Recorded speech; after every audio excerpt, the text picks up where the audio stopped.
Salute, salute, salute. 3 capital S's. Yeah, how I feel about the team right now, what's been going on, I say for me, play the kids, man. Forget what happened in the past, forget the present, you know what I'm saying? Play the kids, man. We about the future, you know what I'm saying? And how I feel about the All-Star Weekend, matter of fact, I'm going to deal with that right now. The winner of the 2022 AT&T Slam Dunk Contest from the New York Knicks, let's hear it for Obi Toppin!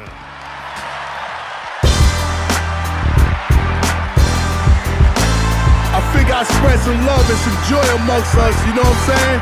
Represent for my young fella. I'm Obi. When I put this on your head, I'm Obi. When I smash this on your head, I'm Obi.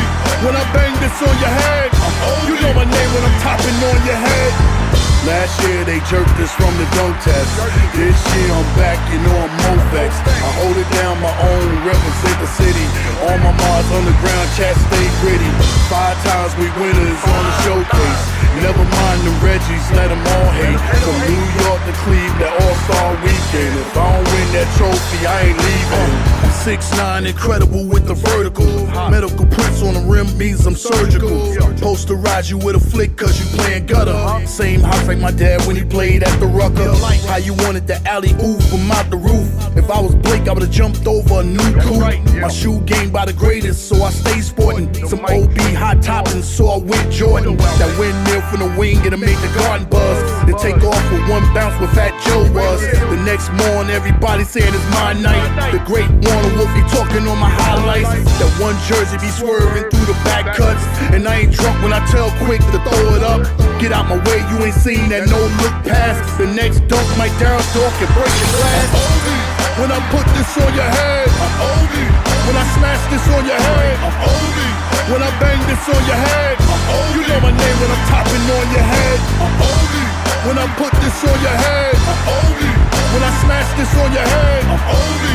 When I bang this on your head, I'm Obi. You know my name when I'm topping on your head.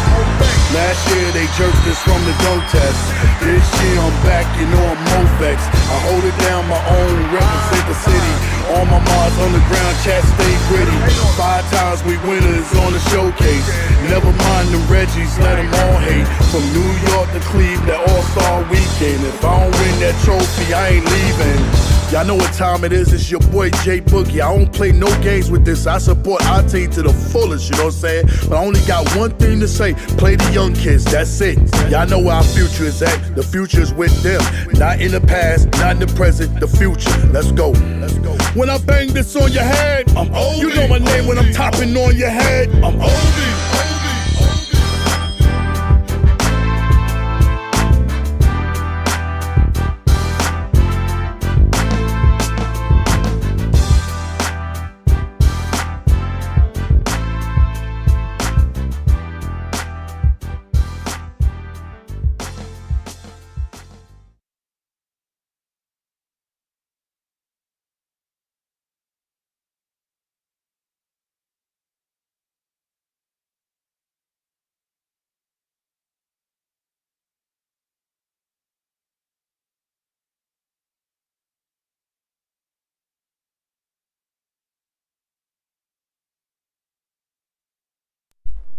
Salute, salute, salute, salute, salute, salute, salute. Can you hear me?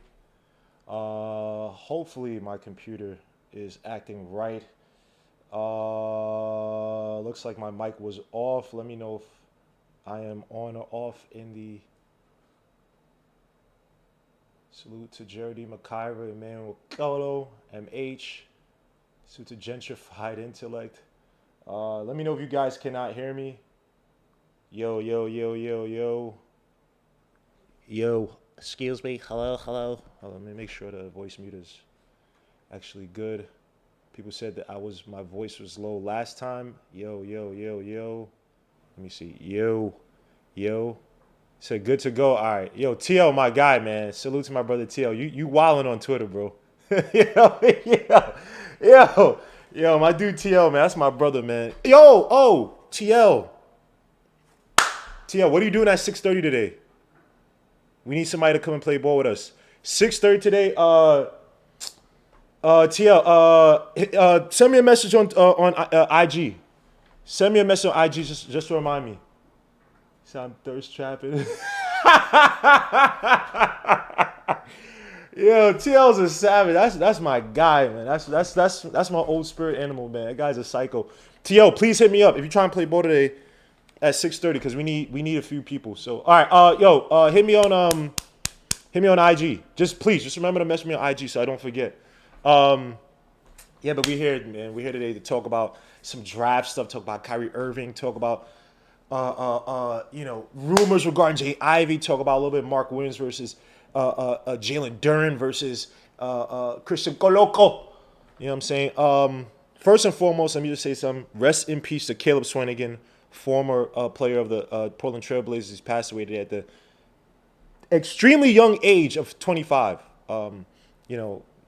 There are some things she's going through, some struggles she's going through. So, if you could just please, send your prayers out, well wishes. Rest in peace to Caleb Swanigan. And guys, please, if you have any issues, mental issues, please go seek help. Hit me up. I am not a psychiatrist, but if you need somebody to talk to, hit me up. I ain't telling your business. I'll sit and talk to you for hours about your ish. Just let me know. I ain't no expert, but please go seek help, man. Rest in peace to Caleb Swanigan. That's an extremely unfortunate situation. But first and foremost, I want to say thank you to my brother Andy. I finally got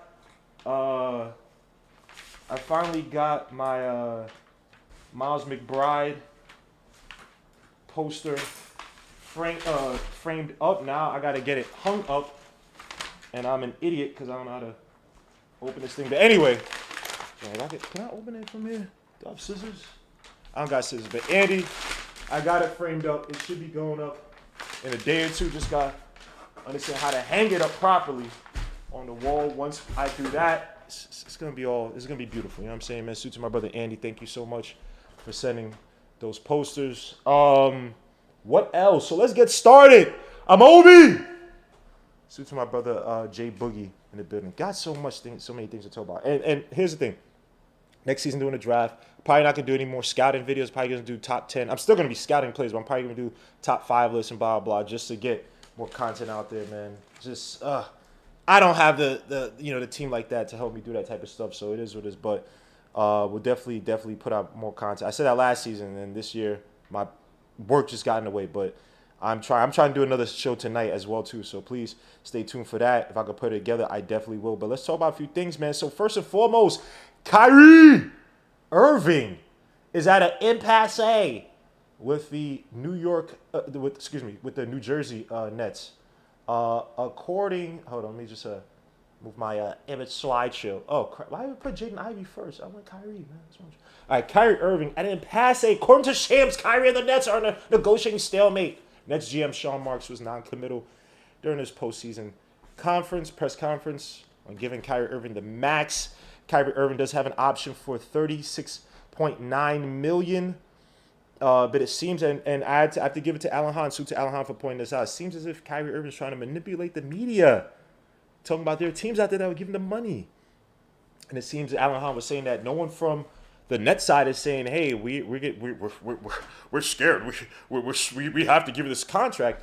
Granted, he's looking for a max contract, fully guaranteed at age 30, with the ankle injuries from his youth. Well, from college, and the freaking knee injuries, had the knee infection, had to drain it out. Once he had surgery when he was with the Celtics.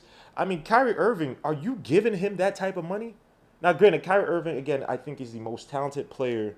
The most talented guard. Talented, not overall, but talented guard in the NBA. I think he's one of the most talented guards, maybe top 5 talented guards I've seen in my life. But are you paying that? If you're the Knicks, are you paying that money? First and foremost, that's going to hit against the cap because the sign and trade play is going to hit against a hard cap. The Knicks right now at $119 million for 2022-2023 projected. Right, you're going to be paying this guy $42.7 million to start off in his first year. Going to have that money tied up between him and Julius can't handle the Randle? Are you out of your mind? So let me just go over some notes. So, again, hasn't played in all 82 games in a full season ever. I mean, a lot of players don't anymore, but I think he's been waving around like right below that 90% mark. I'm not sure you want to give him that much money. And we talk about leverage, right? Does he really have leverage like that? I don't think so, right? So again, according to Athletic, the teams that are interested are allegedly the New York Knicks, LA Clippers, and the Lakers. And by the way, let me say something real quick, man. The Knicks are doing a great job of misdirection and media propaganda because I don't believe none of these rumors. I don't believe it. None of these rumors, bro. I think a lot of this is just effing hogwash. But we're going to get to that in a little bit. So the teams that they mentioned in the article were the Knicks, the LA Clippers, and the Lakers, just to go down team by team. So with the Lakers, and I'll get to the Knicks last, but with the Lakers, why is there something in my freaking eye? With the Lakers, they were saying their tradable assets are Russell Westbrook with that, was it 40? Does he have 40-something million on his books, on his contract? Carmelo Anthony, Kendrick Nunn, Taylor Horton Tucker. Then they said untouchable guys would be LeBron James, Anthony Davis. According to them, they said analysis. What a story this would be if it played out. Irving and LeBron James could reunite for another title after Irving asked out of Cleveland to run his own show. Irving and LeBron James in LA. They'll be trying to throw the blame as to who's the main reason for a loss night in, night out. And then you have AD if he stays with his injury-prone self. And granted, I think AD when healthy is a beast. But are you serious? But anyway, getting back to the story. Starting the dominoes that eventually sent LeBron to the Lakers. And what about the possibility of Westbrook team up with Durant again after the Slim Reaper left him for the Warriors? That would be a disaster. I think Kevin Durant, say what you want. I think the guy has a high understanding, IQ of basketball. Definitely helped out by the fact that he went over to the Warriors. Did he do it in the most what would be the right word? Most respectable ways? No. But him to team up with Russell Westbrook, who has not evolved his game since OKC, in Brooklyn with Ben Simmons. You have somebody who don't want to touch the ball, someone who can't get rid of it, and they've both been largely, I don't want to say ineffective, but very inconsistent on offense, or uncertain on offense with KD, who probably needs better coaching, someone to set him some freaking pin down screens so you get the freaking ball at the foul line and hit the damn jumper without Tatum or Brown or Smart all up in his face. Yeah, Steve Nash. Idiot. Sorry, back to the story. Durant and Westbrook appear to be on better terms since after the split, but given Westbrook's a $47.5 million player option, the repeater tax, and of course his past season, it's hard to see the Nets agreeing to take him back in a trade. Nunn and Taylor Horton Tucker, the kind of young players Brooklyn has made a reputation of rehabbing in recent years. But given the current time frame, the Nets can't be betting on projects. And again, they have guys like Kessler Edwards, who I think did an okay job coming as a defensive 3-ish, 4-ish type of player. They have Cam Thomas coming off the bench. They still have Joe Harris coming back from injury. That would be a disaster. That Nets trade, that would be bad. And that would basically show that these guys some of these stars have no idea what the hell they're talking about when they want to jump from team to team and so-called build these winning situations because they know basketball more than some of these head coaches, which I think some of them do, but a lot of them don't. It would come back to real ugly head. The next team would be the Clippers and some of the tradable assets. According to Athletic, again, always from Athletic, I'm not trying to steal anything. They said they put tradable assets in Norman Powell, Marcus Morris, Luke Kennard, Terrence Mann, Reggie Jackson, Robert Covington, and untouchably Kawhi Leonard, Paul George, obviously. And I agree. I think this is the best fit or the best trade partner. Now, does Jerry West want to break up that project he put together? Again, he gave up all those first to then sit here and say, my grand finale to make this all work would be Kyrie Irving, Kawhi Leonard, who I don't know if he is ever going to play in the near future, and then Paul George. And then really no depth behind those guys because you're paying, oh my gosh. Hold up. You'll be paying Kyrie Irving $42.7 million. Clippers salary cap. Oh man, you'll be paying Paul George and Kawhi Leonard $42 million as well. Whew. Yikes, they're already at 170 for the salary cap this season, obviously well into the luxury. Kyrie Irving and Paul George, can that work in the West? And then I don't know what depth pieces, BJ Boston, I don't know, Hartenstein, whatever the guy's name is. But let's get back to this article, man. And Isaiah, I'm going to let you in a little bit. They said this is probably the best fit of all the reportedly interested teams to keep both the Nets in contention, address needs. The Clippers have the assets to trade some of the depth while retaining some of it. Powell has averaged 11.3 points per game for his career, but he averaged 19 the past 2 seasons. He provides a reliable scoring option alongside Durant and Simmons. Kennard led the league in three-point shooting this past season, except for the game where I bet on him at 45%, and adding him will provide the next flexibility to deal one or more of Joe Harris, Patty Mills, or Seth Curry to address their needs. And Terrence Mann, who I like a lot, is a childhood best friends with Bruce Brown, who was born in Brooklyn. He was born in Brooklyn? Oh, salute to that. Oh, wait, Terrence Mann is from... Oh, I'm an idiot. He is from New York. My bad. And appears to be poised to break out next season after showing flash throughout his young career. Covington and Jackson, veteran role players, will be much needed athletic upgrades on the wing in Brooklyn for the Clippers. Irving would reunite with Tyronn Lue, who won a ring with him in Cleveland and knows what to expect with Irving. A lot of fluff. I do think that having Terrence Mann there would definitely help out the Nets. An energy guy who could do a little bit of everything, slash, attack, defend on a high level, defend from like the 1 to the 3. That is tough though, because Kyrie with the Clippers, again, like I said, you have those 3 by themselves. There's not much depth behind that. Terrence Mann, Reggie Jackson, Terrence Mann right now, let me just look at their salaries. Terrence Mann is making only $1 million, and I think he has a player option next season. Let me see, 2020. Option was already exercised. So yeah, he has I guess these are team options he has. And that balloons to $10 million. You have Norman Powell at $16 million, Robert Covington at 12. They both balloon to 18 and 12 respectively. So that's 30 plus 10. That'd be 40. That you can make it work there. Then I guess the rest would be a small exception. But anyway, Terrence Mann, Norman Powell, and Robert Covington with Ben Simmons, Kevin Durant. Is that a championship team? That's a strong depth team. I'm not sure that's a championship team because Ben Simmons ain't taking those shots. Your defense would be much improved. But offensively, I'm not sure that could carry in the East. Yeah, I mean, that is the best fit. I just don't see it happen. The last one, let me get to the Knicks. So in the article, that would be a defensively sound team, though. Terrence Mann, Ben Simmons. But let me get to this. And they still have to find a way to, if they're going to sign Nicholas, the big man. Why am I saying Nicholas Batum? Who's the center who's now a free agent on the Nets? Big man. Not Moses Brown. What the hell is this guy's name? Whatever the hell is this guy's name. The big man with the dreads. Because they got to show up their front court because they really have just him and Darren Sharp from UNC. And then last but not least, let's get to the Knicks. So they said the tradable assets are Kemba Walker, Alec Burks, known as well, Evan Fournier, Cam Reddish, possibly Duren, Untouchables, RJ Barrett. Hell no. If I'm the Nets, hell no. Why the hell would I trade for Kemba No Knees Walker? No offense, Kemba Walker. Why would I trade for Julius Randle to play with Kevin Durant? Who?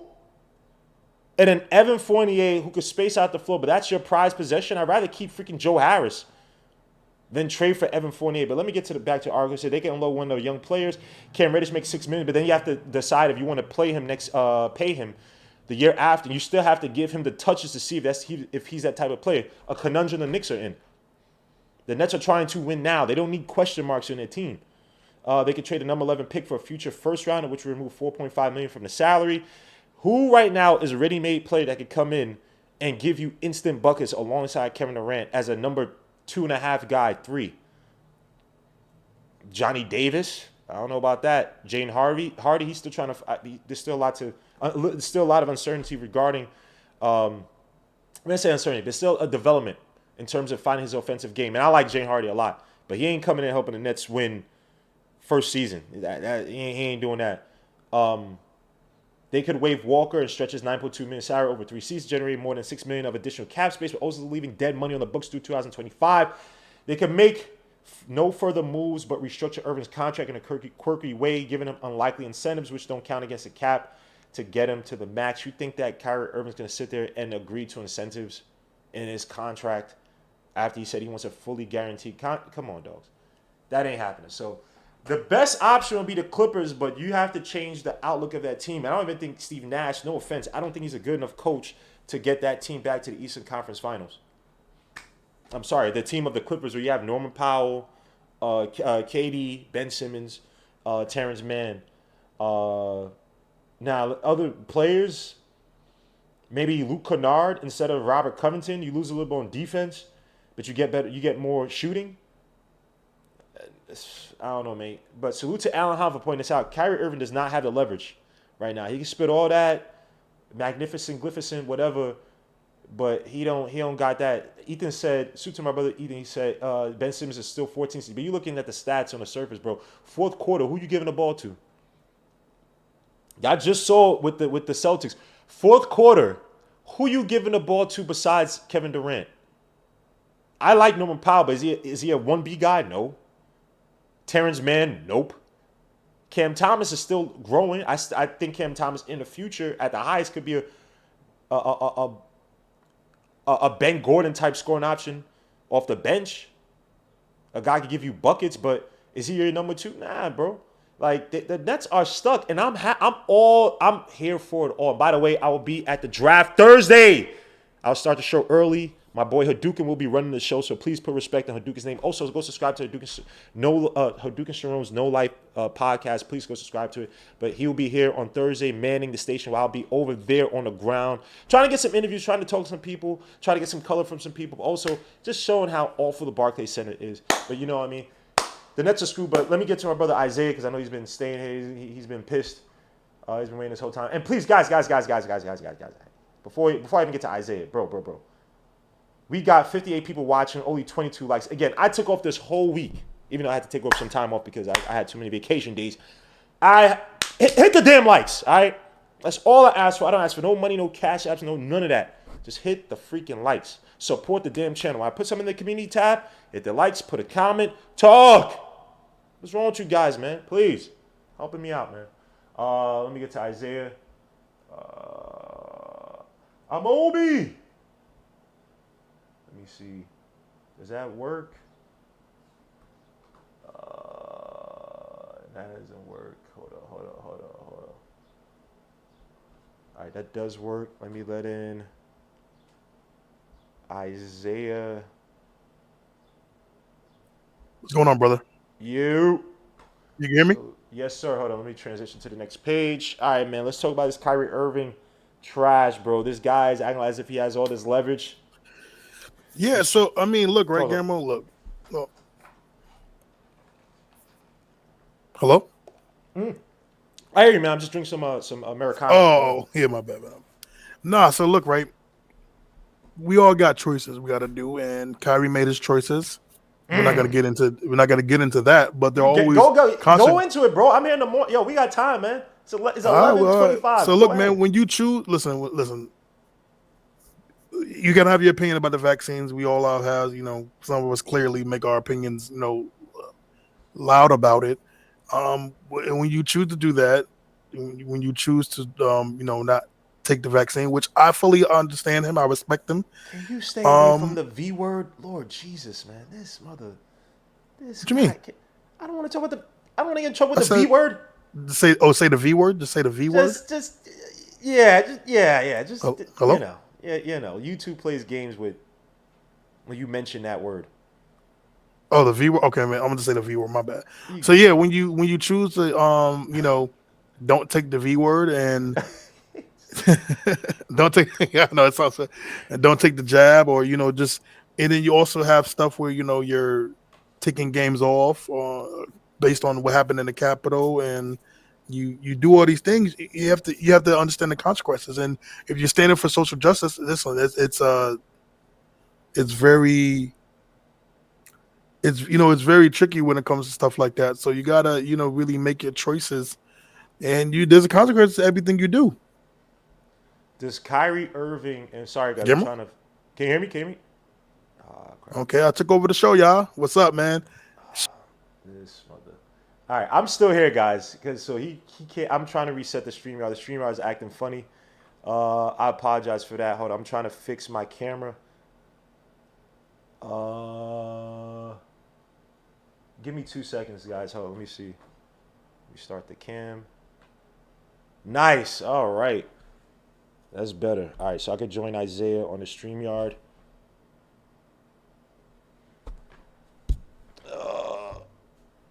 Sorry about that, guys. I show now. We took it over. You ain't taking over Ish, man. Shut the hell up. All right, back to this. I apologize for that, guys. So yeah. Look, with Kyrie Irving, go ahead.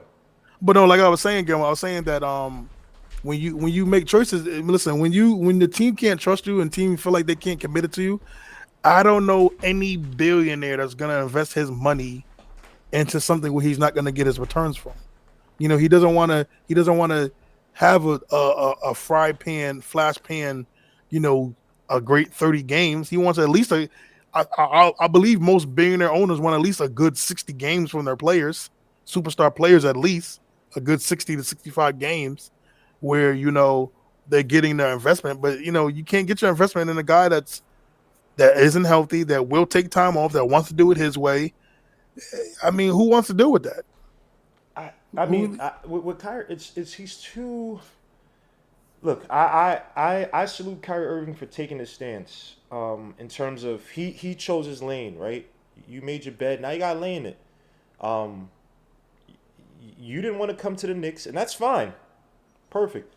But everywhere, like with Kyrie Irving, thinking about him, is that everywhere he's gone, there's been drama. This element of malcontent that is kind of derailed the team. When he was after that Cleveland, I'm not gonna say him not want to play LeBron. That's fine. But once he left, he went to the Celtics. You cannot tell me that talented team should have not done better. Now, granted, Kyrie Irving got hurt. I think it was the when they played LeBron, took him to Game 7. Rozier ished the bet in Game 7, despite the fact he had a good series for most of it, or you know, good flashes. That year, you had Kyrie Irving going to the media talking about, oh, these guys don't know how to they don't know how to win, and you know, I understand LeBron. He was doing all these little tricks and games in the media to try to play mind games with Tatum and Brown instead of trying to nurture these young players. And you still had Gordon Hayward, you had Marcus Morris. You had all these players, and he couldn't put together, okay, go to the Nets. Now you want to play with KD. You want to bring your man Harden. They made this trade to get your man James Harden over here. It doesn't work out. They fired Kenny Atkinson, who to me was a good coach. I don't care what no one says. Why? Because Kenny Atkinson wanted you guys to run laps? Or to freaking do some type of conditioning? You got him fired? Okay, fair enough. You bring in a figurehead in Steve Nash who can't coach. They put the ball in young. He cannot coach for a look. Can't coach. Not one pin down screen for Kyrie or KD against the Celtics. Not one. Not one piece of adapting to the. You got what you wanted. Hey, Guillermo, I listened to a podcast, Guillermo. With I don't know if they're called Rory and Maul, the dudes that used to be in with Joe Budden. Rory and Maul, yeah. So I remember there was an episode where they went to the Nets game that I went to with my boy, and he was pretty close to the Nets bench. He pretty much said that I could have coached the Nets. The way Steve Nash terrible. Coaches.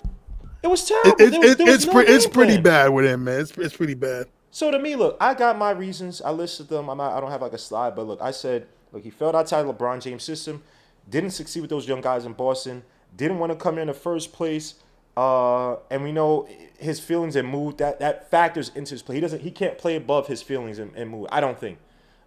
Injury history with his knee again. He had the ankle injury in college. He had the knee injury. Knee issues when he was in Cleveland, had the infection, had to take out the nail and those other jazz. Again, he's been relatively healthy for the most part. He has not played in 82 games his whole career. I don't believe he has, no. No, he hasn't.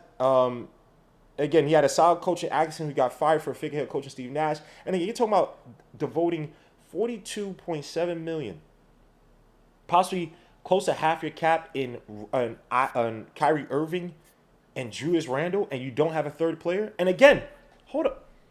After what happened with Harden and seeing how Kyrie Irving moves around, right? Who's coming over to the Knicks to come and play with those two? Randle and Kyrie Irving? Nobody. You kidding me? So I'm just saying. Go ahead. My bad, Isaac. No. You're good, man. No, I was gonna say also too with this Kyrie. It's just The dude, you just can't trust him, bro. You just really can't. It's just I don't understand. Look, again, right? I respect him for what he did, and when he chose his side, and you got to face the consequences, man. That's part of being a social justice warrior. You got to do what you have to do. But it's just that, again, right? Somebody even said in the comments, he's played 70 games one time. One time he's played. It was Andrew. Shout out to Andrew. He played one season of 70 games. And you want to commit a long term? I mean, honestly, and the crazy thing is Kyrie is insulting the intelligence of a front office to be like, give me long-term guaranteed money and I can do what I want. That's honestly, bro, you're calling me a jackass to sign a contract with you long term. And you want the full benefits, and then you're gonna ish on me whenever you feel like it. Listen, You know Gamma, the only what game Kyrie Irving's doing, he realizes that the Nets are stuck, right? Or he thinks the Nets are stuck in terms of y'all made this trade and y'all trying to win now, and y'all need to give me this money. Y'all don't have any other better options. And in some regards, he's correct. But if the Nets are looking like, look, we need to blow this up. We effed up. We need to blow this up. Which if you think about it, they've had one shortest rebuild. And that was kind of like, let's just see what happens with the Atkinson, D'Angelo Russell, Spencer Dinwiddie squad, Jared Allen. And they were building something. And I get it. You have to shoot for the stars to try to win. But Kyrie, this is the price you pay when you play for a mercurial player like this. A guy who's so supremely talented that it gets to his head. So the Nets are look, they're adding passe. They're trying to see who blinks first. And it might be Kyrie because, again, reading off the list, suit to the Athletic for pointing out, there are not many teams that are going to sit there and trade for a guy like Kyrie. It's not worth it. The whole thing about forming these super teams, it doesn't work. Look what Harden and Embiid. Harden was looking like, Tyrese Maxey. I'm sorry. Outside of maybe Harden's playmaking, I liked Tyrese Maxey before Hardy came there. And if it was me, if I could have a 2K team, I know, again, I'm just saying this facetious. If I could have a 2K team, I would not have Harden on that team. I try to find another dog somewhere. Well, again, maybe have a 3-4 type of player, a big-ass wing that I could build around or trade for. But I wouldn't have Harden on that 76ers team. They're stuck too. Again, you don't need these supremely talented, but everything needs to revolve around me guys, because at the end of the day, how many people are winning with these guys, man? Who's winning with these guys? Just sort of Warriors win with Jordan Poole and and granted, Clay and obviously Steph Curry, but we saw Jordan Poole contribute to that team. We saw a solid role play. We saw Kuminga even give some vibrant minutes. I think Kuminga's going to be a great player in the future, but you don't need to have these, let's get these three guys to come and play together. That just doesn't work, bro. You need the stars aligned for these guys to win. So my bad. Gamma, no, you're fine. I will say this, Gamma. The only game that I will ever excuse Kyrie Irving for not showing up was the game that we went to when, RIP Kobe, the day he went. And I remember he didn't go out and play. That's probably one of the only games I would say that was fun. Even though Julius Randle played, but hey. You know what's crazy about that, Isaiah? I don't even mind players. I understand older players and having to sit them and kind of rest them. I don't mind that per se. If you do it strategically, I get it. Like, just to tell people, like yeah, I didn't play in NBA. I didn't play in. But I think sometimes as fans, we look at these players like, oh, you could run, you could do, go out there and play. And I get it that once you get older and joints and aches and pains and having to get up to do rehab, having to get up to do PT, again, you have to do it, but it takes a toll on the body. So I understand you resting guys and kind of like slowly easing them back into play. I get it. Like Kyrie, same thing with Kawhi. I don't know what the hell Kawhi's going to play. I don't mind rest these guys and make sure they're ready for the playoffs. And I'm not saying whole freaking weeks or but games here and there taking up. But Kyrie Irving, we're talking about a guy who he and LeBron are like the Thanoses of the NBA. When they come in, when they leave, they leave destruction in the path. Oh my God, they're the worst. The GM LeBron might be the worst. Like David Griffin, I don't think David Griffin is a great GM. He's not doing a great job or whatever.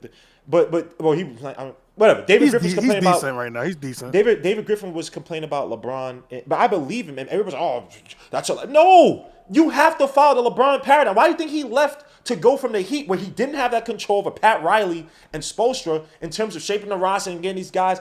That's all that Why was. did he go to Cleveland? So it's like, but is it worth it to have guys like LeBron, maybe LeBron, but Kyrie Irving, a mini Thanos? No, and you're no, not no. you're not sure you're gonna win. At least LeBron gave the Lakers a bubble championship. Say what you want, at least he gave them a bubble championship. Kyrie's not. I don't think he's gonna bring you a championship anytime soon. So, ask me. Any final thoughts on this before we move on to Jaden Ivey? Yeah, look, man. Well, from what the report's saying, this is not really the Knicks side. They're saying that they want Kyrie Irving. This is more Kyrie Irving's camp to generate buzz. I'm glad. You said something earlier, man. I'm glad that the Knicks have not spoken. They haven't shown their hand not once. It is all these speculations. So, no to Kyrie Irving. Listen, let him do it. Let him do his own thing. And shout out to the Nets because 2019, everybody was laughing at us, and still no championships. Still no change. Y'all still irrelevant as always. Always. Y'all don't got Yo, no cachet. Gamble. You go. Gamble, you know I'll be in Brooklyn, but Lord have mercy, there's nothing. I don't see no Nets pride, no nothing.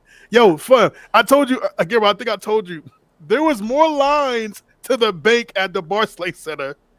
At that bank inside the Barclays Center, there was a line for the actual Barclays Center. They don't. I went around there. I was at Whole Foods yesterday. I was trying to record something, and some freaking, I'm not making fun because he is home, but some host was like trying to dance in my video and other stuff. I'm like, yo, dogs, like, it was Nets country. I'm like, yo, bro, this is Knicks country. I'm like, you're old head. You ain't no damn Nets fan. Like, when the hell are you a Nets fan, bro? Like, come on, dogs. But I'll be out there Thursday talking trash. I'm going to try to put my stickers out there all over if I can freaking find them. I'm trolling out there, so like I'm going out there trolling hard body, so I'll definitely be representing. And guys, look, we got 93 people watching. Salute to everybody. Salute to Still Knicks fans putting in great work. Get them likes these past up. few weeks, man. Please go subscribe to Still Knicks fans if you haven't already. My brothers Ron and John. Please hit the likes. I got 42 likes and 95 people watching. Look, you may hate me. I hate myself too. Hit the damn likes. It's perfectly fine, yo. I understand where you're coming from. So we're gonna get to Jaden Ivey, my son. By the way, I want to say this real quick. I told y'all about Jaden Ivey been since, son. You talking about, boy? Nah, everybody. It's all Jaden Ivey, Team Ivy, huh? What's wrong with you, son? That's my son right there. You talking about, boy? Get out of here, son. Yeah, now people talking about, oh, Jaden Ivey's this Jaden. Now I was telling y'all about Jaden Ivey when he was projected to go 27th in the first round this year. Now y'all like Jaden Ivey, huh? Yeah, that's crazy. Yo, son, that's wild, son. Damn, so but you know what though? You know what? I'll take that one on the chin pause because you know why? I still put the burden on my back. A lot of people want to admit when they're wrong, even though I don't think I'm fully wrong on this player. I'll take the fact that I'm not getting the Ivy love because I was partially wrong on Josh Giddey. I'll give you that. So this year I ain't gonna say nothing. But Josh Giddey has been okay. He ain't that. He put like this. There were things I said about Josh Giddey, about his court awareness, his facilitating that I thought was a little overrated. I think that OKC, he's in a great space in OKC because they basically just put the ball in his hands. Yeah. Right. And they don't, he doesn't have to play off the ball. Like playing off the ball is not as, I don't say as important, but it's not, it's okay that he's not, they hide his weaknesses. They got Trey Mann at SGA. They got players that kind of hide his weaknesses, but I'll give y'all that. But next year, I'm killing y'all, bro. Next year's draft, son, I'm telling y'all right now, son. Everybody knows about Wembayama. Everybody knows about Scoot. But again, look out for my son, Derek Whitehead from Duke. Watch out for my son. I heard it here first. Khalil Ware. Stop playing games. Look out for the Thompson twins. Osser and Amr Thompson playing that overtime. Stop playing with my sons, bro. And you still got Taquavion Smith still going. He's going back to NC State. If he develops, he could be a BC scoring guy. You still got Nick Smith. Yo, son, come on, man. What we talking about? You got Derek Lively, another a big man with space to floor. Yo, next year's draft is going to be dumb. Are you dumb? But let me chill out, man. I'm gonna chill out. But let's get back to this draft, man. Let's talk about my son, Jaden Ivey. Now I'm gonna play a little clip real quick. It's very peculiar. I don't trust this, and I'm gonna explain why. But I'm gonna play this little interview, a little clip from an interview he had talking about the draft, the teams he's working. Because according to Shams, again, I put the same. I'm an idiot. Oh my gosh. I put this. I was going through my freaking the what's name so quick. I forgot to put freaking what's name on Jaden Ivey. But let me see. All right, let me play the interview real quick. Let me know if you guys cannot hear that. Of your fit next to guys like Julius Randle and RJ Barrett. I think I could definitely fit. Feel like I have that DNA to be a winner. You obviously got to have guys that want to win, and in order to win, and I feel like like you said, RJ Barrett and I feel like they want to win, and it starts just in practice, and I feel like I just have that DNA to win. So we're just gonna see what happens. What do you think of their roster, and what do you think of your fit next to guys like Julius Randle and RJ Barrett?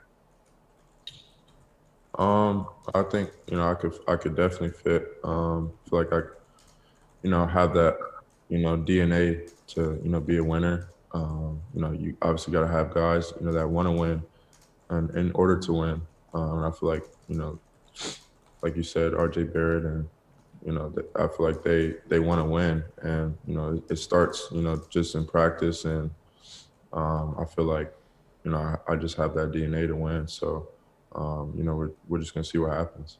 What do you think of their roster, and what do you think of your fit next to guys like Julius Randle and RJ Barrett? I think I could definitely fit. Feel like I have that DNA to be a winner. You obviously got to have guys that want to win, and in order to win, and I feel like like you said, RJ Barrett and I feel like they want to win, and it starts just in practice, and I feel like I just have that DNA to win. So we're just gonna see what happens. What do you think of their roster, and what do you? All right. So hopefully you guys heard that. Had to change up the slide real quick. Apologies for that.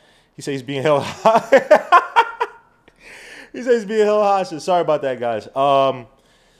Jaden Ivey has not worked out for the Sacramento Kings. Very interesting. And Jaden Ivey in his interview mentioned some really interesting things about the Knicks. And again, unprompted. No one asked him to talk about the Knicks. So with him talking about Sacramento Kings, him not working out, he hasn't had any contact with them. He said, look, if he got drafted here, it wouldn't be the worst option. Talking about Sacramento Kings. Again, not really. I gotta agree with the post. It's not really a great endorsement. Obviously, you have guys like Davion Mitchell, you have De'Aaron Fox. So it might not. Even though I think the speed component would be deadly, but you would have a glut at the guard position. Now, out of nowhere, he started to talk about the Knicks. He said, there could be situations where I can land in New York. Ivey said, bringing up the Knicks unprompted when asked about teams that caught his eye. He said that it would be a tremendous opportunity, tremendous organization. The New York Knicks, I'll feel honored. I'll be honored, to play there.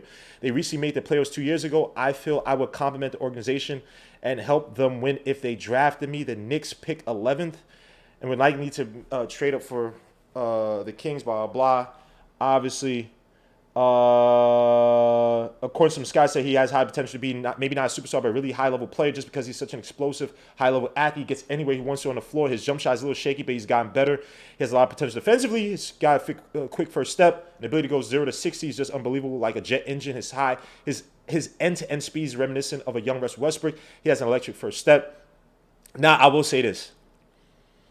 This Knicks organization, this front office, they're shady as hell. What agency does Jaden Ivey, is he signed to, Isaiah? CAA, baby. Now,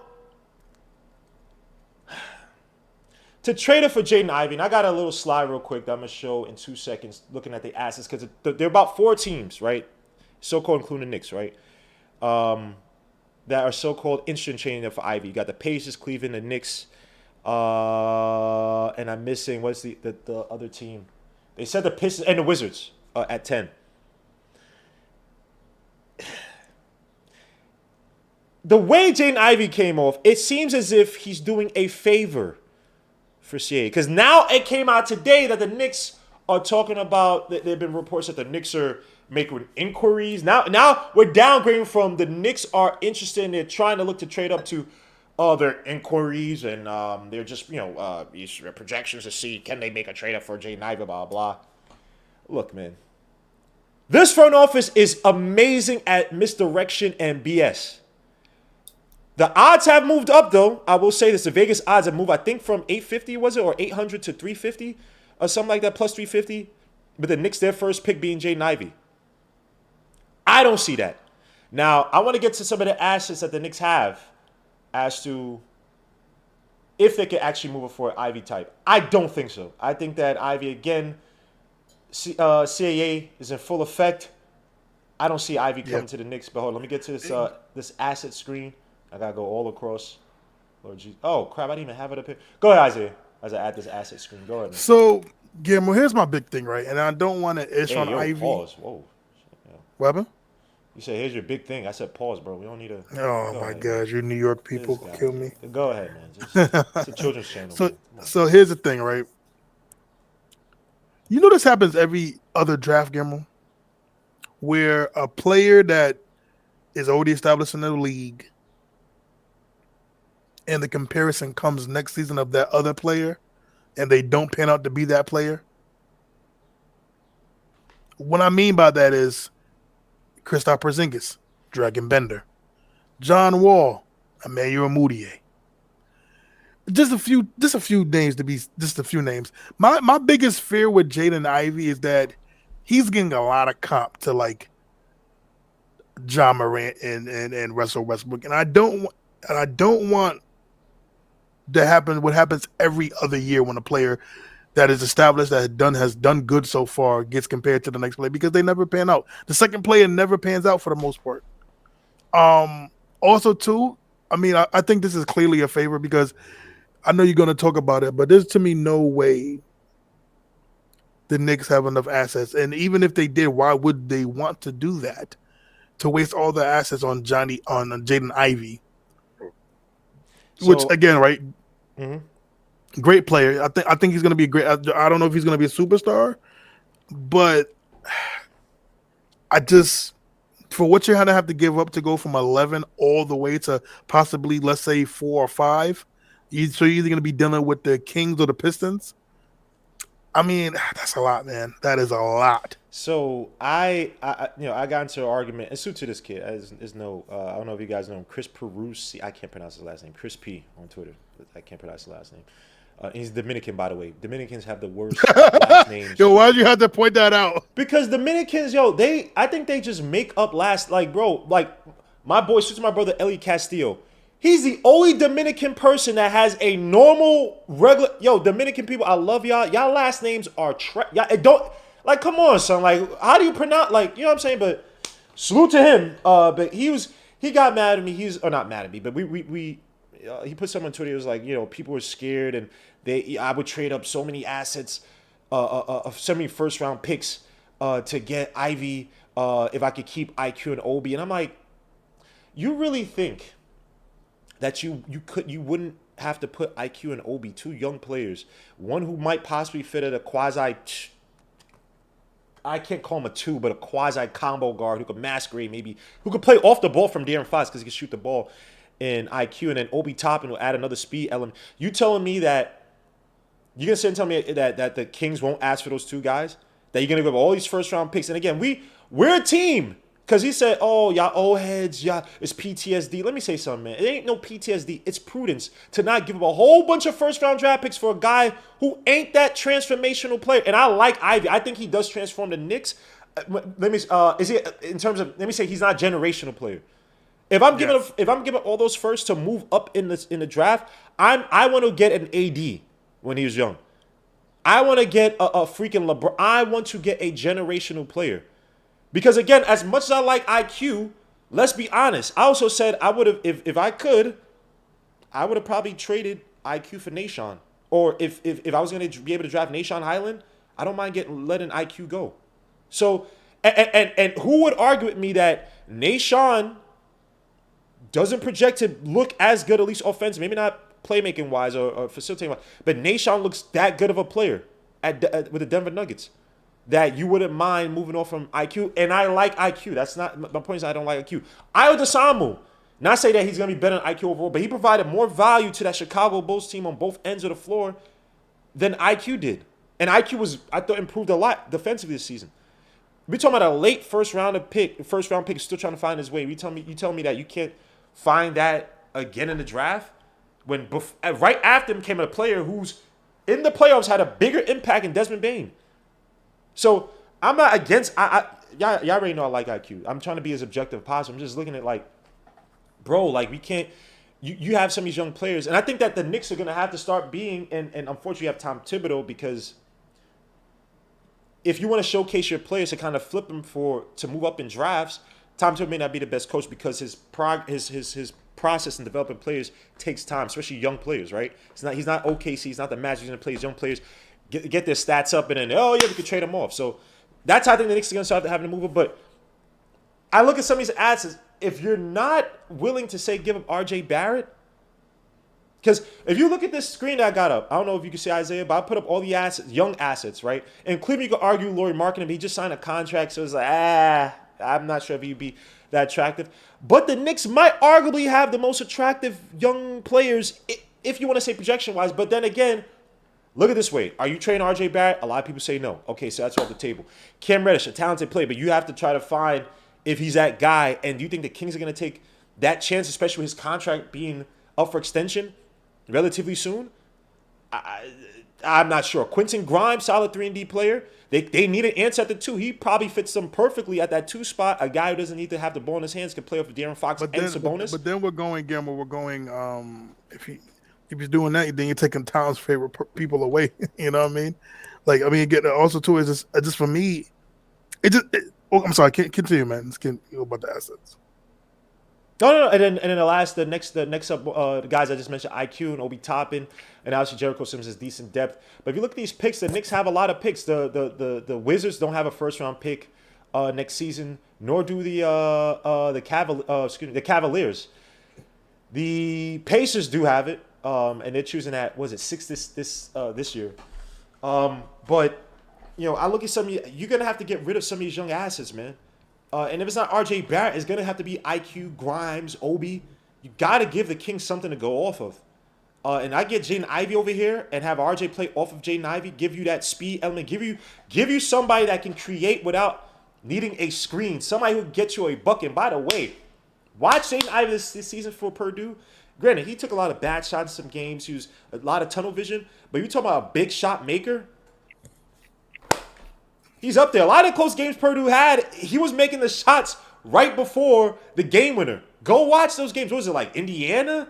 I think he had that. There are a few games he's hitting the shots right before the other team made the game winner. So, again, Ivy is that dude, but you got to have to give some young plays. But I do have some questions, man, regarding Ivy. So, a few of them, just and rhetorical, you have to answer. But for guys in the chat, I said, does a trade up of Jay Ivy change the front office's perception regards to building a long-term plan for the Knicks? How do you see this front office if they make that trade for Jaden Ivey? Yeah, I see them. If they're going to make this trade, then they're telling you what they're going to do. They're telling you that they're going to be probably they're going to just build through the draft. They're going to be a bad team. They're going to just build through the draft. They're going to probably try to start shipping away, Noels and all those guys, and possibly maybe not this season, but the next season over, they're going to try to trade Randall and just start from there. They're probably going to take the blueprint of the Celtics and the Warriors in the beginning of their stages of just taking time of the players and then seeing what sticks. And they're going to probably do that. Does that change? Does that give you more confidence that the front office knows what they're doing? I mean, personally, for me, it would, because you finally picked the lane. You stop trying to do both. Because I'm to me personally, Garam, I'm really tired of the whole picking. You're trying to do both. It doesn't work, and it does not work. It does not work in the NFL. It does not work in baseball. It does not work in the NBA. It does not work in sports to do both. You can't. I mean, and please don't use the Warriors, because that was just them being hurt. Well, I gotta push back. You saying that it doesn't work to build organically and with trades, So it's like you're trying to be bad but also be good. Like you're trying to build. I mean, if you're trying to build through the draft, like if you're just like we're gonna try to win as many games, and then whatever player we get the best player available. Mhm. Yeah, that's fine. But if you're trying to tank, but also you're trying to establish a winning culture, then I just don't think that can. I don't know. It just. I mean, I think with the Knicks, what the Knicks have been trying to do is they're trying to build. I'll say this: they've and Obi Toppin to me is not. I'm not even sure. I think it's a pick of nepotism. I think after Obi, once they got Leon Rose's guy, they kind of went the route of, oh crap, Obi is not that guy. And I know he hasn't been getting playing time, but just seeing it, he was not as ready to say Halliburton, not even maybe even Maxey. It was let's play it safe, right? Let's not try to so-called go for these long range shots to try to hit on a player who might have a high ceiling but might have a high floor. And I think they've been trying to build a so-called culture by picking relatively safe, but these hard-working, high-floor type of guys who come in who kind of give you production here to play good defense, play hard-nosed, and build a culture from there. I think that you have to fully realize that culture, you have to get rid of Randall. People want to get on Tom Thibodeau and to some extent, but Tom Thibodeau is also responsible for that early group of these young players, and these guys are all buying in. Again, guys like Cam Reddish have also come back early to work on his game after obviously his shoulder injury. IQ, Obi Toppin also been have also coming early this summer. But you have to get rid of a guy like Randall to fully build that vision out. Yeah, I think another way to do that is kind of flood this team with players that have to make you make you have to change the way you play basketball. Right? If I have a guy like if I have these Ivies and RJs and IQs and Obis on this team, that's a clear shout out to Randall. You better get down and lay down. Yeah. Like you got to change your way to fit this team that we have. We're not gonna. Is no longer a team around. So I don't. If they trade up for Ivy, and again, it's not trading guys like RJ. I want to see what you have in RJ. Right, I think this next season is very pivotal. Obviously, a lot of read and react this past season, and I think that he was acclimating to it. But again, RJ Barrett, mid-range shooting, acceleration stats to improve. Finishing at the basket has to improve. Let's see what we have in this guy. If he's not the guy, you trade him off. I'm not saying you trade up. I'm just saying RJ's my guy. But if you don't believe he's a guy, you trade him up. But you have to start getting guys that complement RJ versus guys that could fit around Randall. And also, too, get rid of guys like Derrick Rose. As much as I like Derrick Rose, he needs to trade for a first. Or he needs to be pushed. You have to see, this team is going to be bad next season. Or it's not going to be great next season. It's time to now start to see, okay, what do you have in these young players? You make the leap for a young guy that you could build around, and you build around this young foundation to say, okay, are these guys we have to trade off for another player in the future? Do we have to say, can we so-called trade some of these guys for a star next year? Because again, you're talking about maximizing even your young players to see if you trade them off for another player that could be the guy. We're talking about now. You hear rumors now that the Knicks are trying to create space for Jalen Brunson.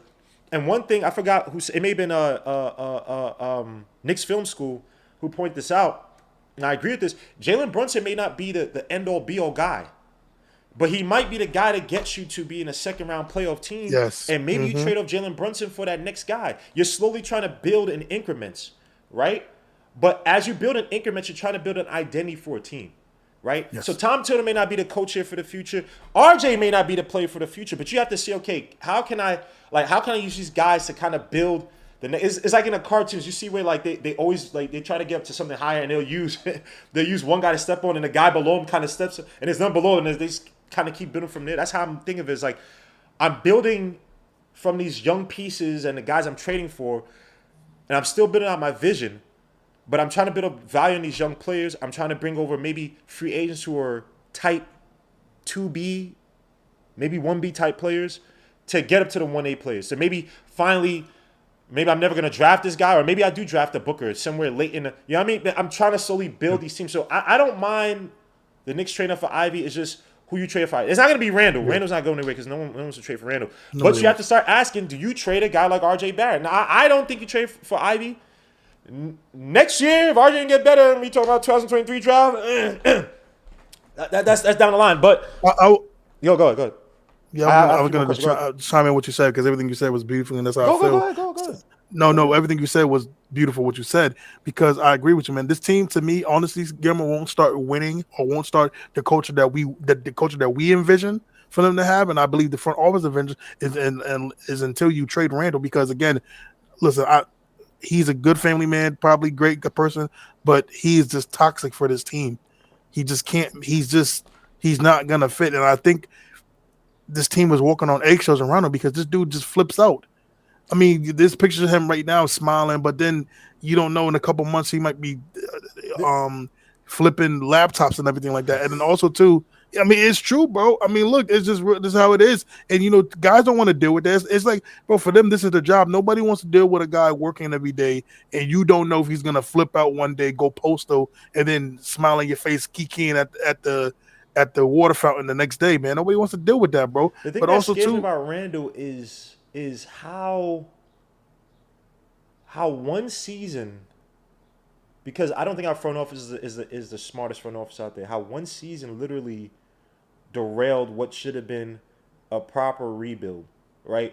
And the fact that it convinced him that, and granted, I also said, okay, after Randall's, I don't think he's ever gonna see those heights, but I don't mind the contract given to him because it sends a message to the league to say, hey, we're trying to build something here.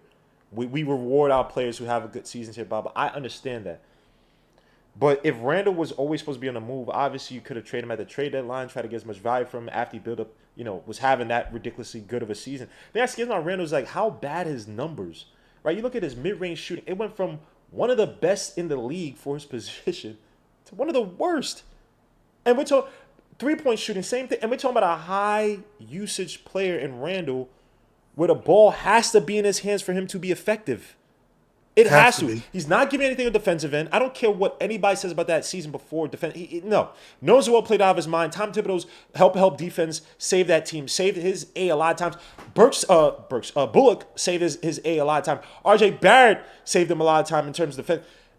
It's just scary how ridiculously he fell. And then you couple that, like you said, with the attitude problems. His mindset is not a winning mindset. And people talking about, oh, he's back in shape. To me, with Randall, it's never about his shape per se, right? It's about his effort and his mentality. You're watching this Knicks team, and people, let me say something real quick. People want to get on Tom Thibodeau for not being able to run certain offensive sets. Guys get fired in the NBA for trying to run offensive sets that don't fit the team. The last guy that was on the Knicks that happened to, his name... You'll eat what you kill. yeah, that dude. He got fired. He was trying to run Spain pick and roll. He was trying to run intricate things with the Knicks. They couldn't run it. This summer, or this past summer, last summer, during the preseason, I have videos showing you the Knicks, what they were running out there. They were running variations off of horns. They were running Spain pick and roll. They were running motion offenses. We got Taj out there, that Wizards game. Screen of screeners. Evan Fournier was... During the regular season, you don't have guys who could do it. I can show you video clips of these guys trying to run Spain pick and roll. Guys are mistiming it. Randall asking for the ball up top in a triangle. Guys are moving on the weak side. Randall's nowhere. Randall's in a wrong spot.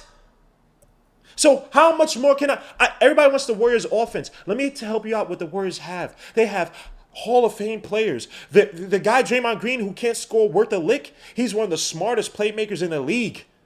He can set a screen. He can cut off. He can slip. He can make passes to the first guy, the second. You need players to run intricate systems. If I don't have a freaking Tony Parker, Ginobili, Tim Duncan, Bruce Bowen, how am I running motion offenses with those Spurs? I can't. So that's his team. And I understand people got mad at them playing Taj Gibson. I agree. Taj Gibson shouldn't be playing so many minutes. But guess what? But guess what though? Taj can run it. This team, this is how bad this team is, right? The Knicks were last in assists this season, if I'm not mistaken, right? Last in assists, but yet we're fifth in screen assist. We live and die off the pick and roll. We live and die off of picks, right? And yet we were last in this team. It's not as if Tom Thibodeau's not trying to run certain things out there. He's tried triangle. We don't have guys who are smart enough, at least when Randall's out there, to run effectively.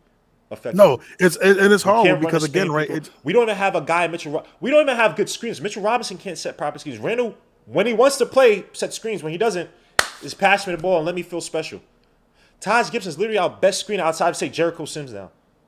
We don't have guys who can execute an offense. So when people want to get mad at Tom Thibodeau, get mad at the players that are on this team. Get mad at the front office before you get mad at Tibbs. Again, this is a guy who studied or spent the summer with the Warriors trying to glean and take from them to try to advance the offense on his team, and it doesn't work. If I have a Sega Genesis, I'm not going to keep putting a freaking Nintendo cartridge in a damn thing for it to work. Get me some damn Sega Genesis games. I'm probably too young. You guys are Sega Genesis is like ancient to you guys. But, we love Sega Genesis. Come on, son. Go ahead. I got a few more questions before I move on. Yeah, no, man. Again, no, it's just with Julius. I know this team won't start being where we want him to be until he gets traded or whatever. And then also too, listen, trade Derrick Rose, please. He needs to go, bro. Trade Derrick Rose. I'm sorry.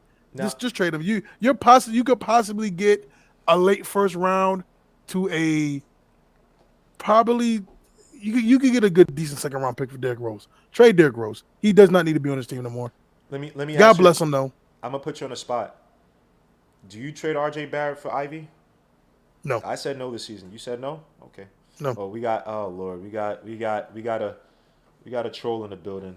Oh, let me get to this guy. Yeah, we got a troll. Of course, when I bring up RJ, this guy comes out of nowhere. Everybody, the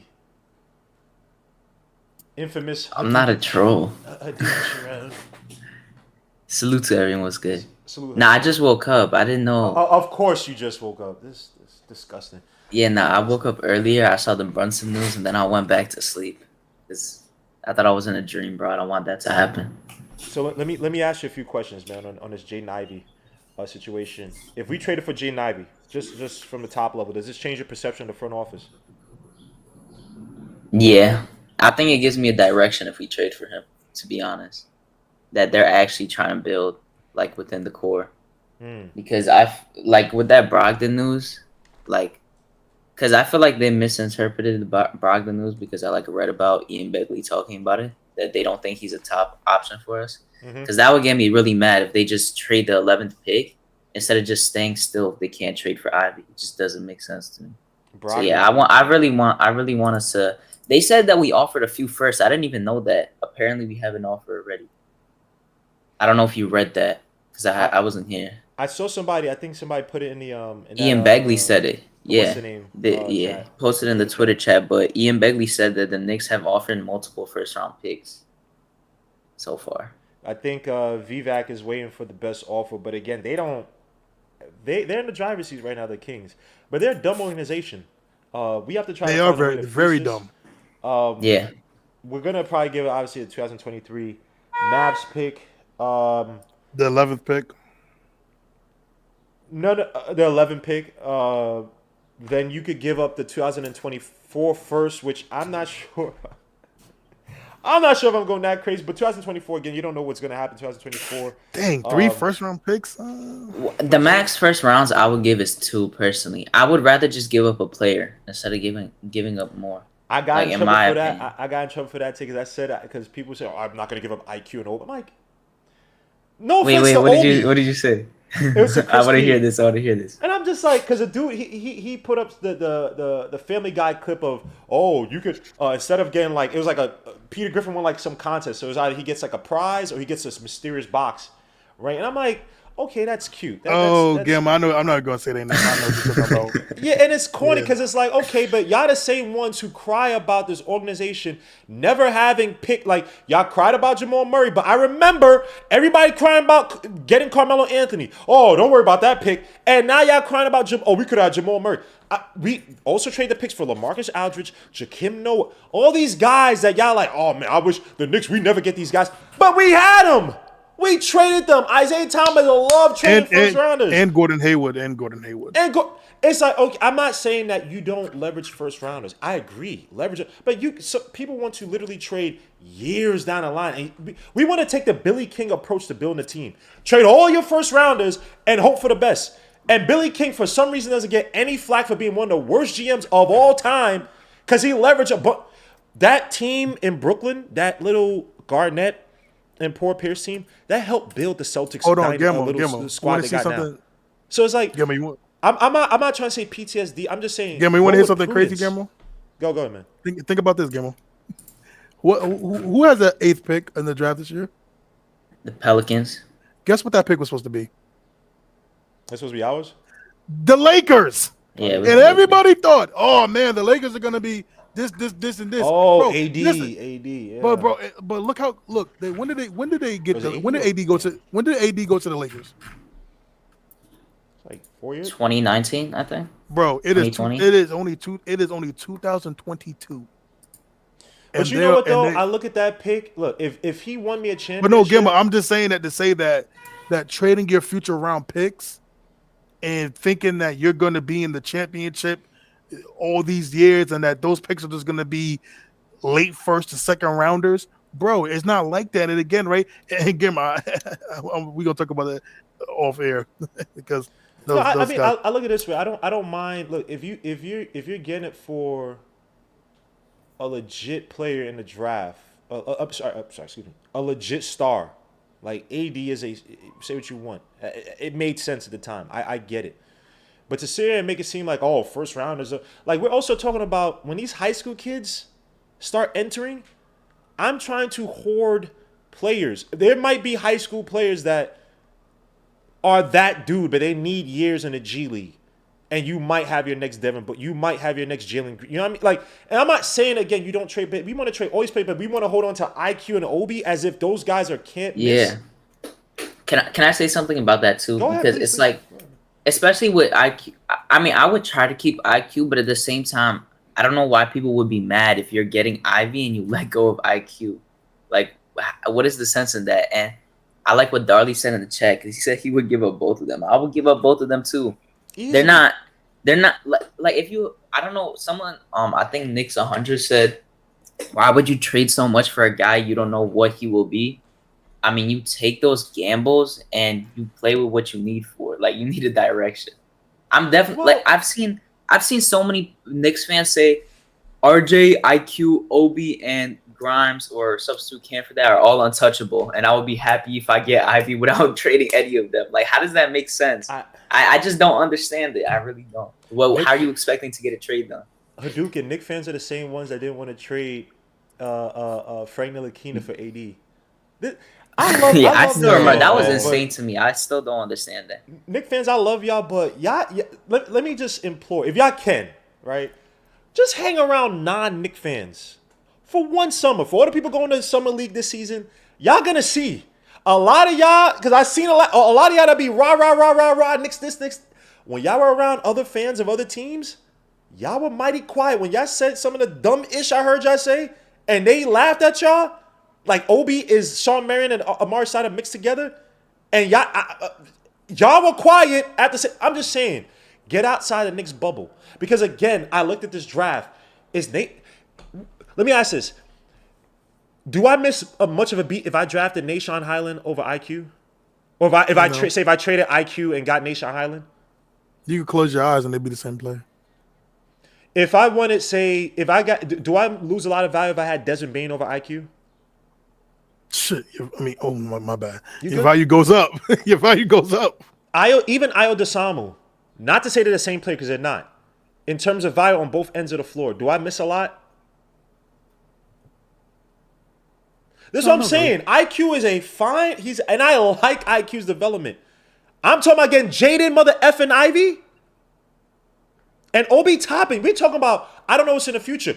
I still don't know what I got in Obi Toppin. Let's not overhype the end of the season Raptors game, because I'm seeing a lot of people online talk about, oh my gosh, he had 40 against the Raptors. You mean the Raptors who were resting because they were in the playoffs? That game? Come on now. Because I sort of Guillermo, we ran away. We ran away after that game. You don't remember?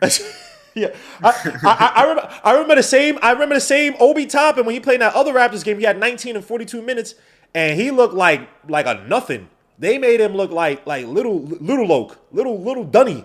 He was nobody. So look, I'm not trying to issue on these young players, but I think that once we get players on this Knicks roster, we're so hungry for a star that we overrate the players that we got when they ain't that. Some of these guys ain't that. But also too, man, I like I said, right. So here's my big thing too, Gamma, about this Ernesto said draft. Ivy's a 6'4" Eric Bledsoe, but he could shoot threes. So go ahead, man. No, so my big thing, hey, Eric Bledsoe was nice back in his earlier years with the Clippers. He was like, first he of never all, could shoot, but Ivy could shoot the let's stop acting like people used to call him Mini LeBron. We got to stop that notion. People used to call him Mini LeBron. Yeah, no, but no, what I was saying though, Gamma, was that also too, right? And this happens every draft. And why do people act like this is not going to happen? There will be a reach. There will be a reach in this draft. Again, last year, Josh Giddey. What's the other kid from Alabama that the Spurs selected? Primo. Yes, bro. They had Patrick Primo. Williams They by the had Bulls. I want you know who might have the keys to the draft if they do that, and I think that they've been doing You know what team might do that? The Kings could take Shaden Sharp. I would not be shocked. I really think OKC could also take Shaden Sharp, because as Jabari Smith is a fine player, but you already have Josh Giddey as your ball handler. Pause. Your big ball handler, 6'8". They have Trey Mann who's. I'm just saying the freaking Thunder could change the outlook of this draft, because they could take Shane Sharp and just build with him. They still could try to. There have been rumors of them trying to move on from Lou Dort. They could move on from SGA and get a star in the future. They need a big. Jabari is not really. I wouldn't call him a big per se. I know he's 6'9", 6'10", but he plays like a freaking 3. Really, could post up a little bit. Watch out for OKC, man. The Kings, again, depending if they move somebody, but the Kings could be another. They could just take Keegan Murray. Yeah, but are they going to move back all the way? Because instead of Keegan Murray, I guess the alternative could be a poor man's version of Murray. Could be Sohan, whatever his name is. Yep. That's a lot of value being missed between Keegan Murray and Sohan, because Keegan Murray, at least he could score and give you buckets. Sohan is, but also is too, not but there Gammo, yet, there's going to be a team. Let's use Sohan for example, right? There is going to be a team in that top 10 that can convince themselves that, oh my God, we got the next Draymond Green, and we can pick the next Draymond Green. There's going to be people that's going to see Sohan and be like, the defense, and if we have a team, if we can pick up this guy, we could be like the mini. This is what we're talking about when teams want to play like the Warriors, right? They all need that power forward that doesn't score well, but he can pass the ball. He can initiate the offense. I would not be shocked, because, again, right, this happens every year. Every year there's going to be a reach. There's going to be a year where, bro, I remember Josh Primo, they had them. There's people reported that they had this dude in the second round of last year's draft to be picked, and he got picked 11th or 10th or 12th, whatever. But I'm saying that they're going to be these teams that's going to overthink it. That's why I'm a little like, I'm kind of. Hold up, Isaiah. Let me get to this phone call real quick. Hold your thought. Yo, James Anthony, salute, bro. Salute, bro. How you doing, fam? You can hear me? Yeah, you're a little low, man. If you just talk a little bit louder. All right, can you hear me now? Yeah, you good. You good. What's good, man? Talk to me, man. How do you feel about this? The Knicks, now that there are reports, according to Ian Bagley, but the Knicks offering multiple first-rounders to move up for Jaden Ivey, man. How would you feel about Jaden Ivey and the Knicks? And which of the young players, if you had to, which of the young players are you moving on from to make sure that this trade goes through? Me personally, I'll just tell the Kings whoever you want, because in my opinion, he's better than all the young players we got. The Knicks don't really have too many.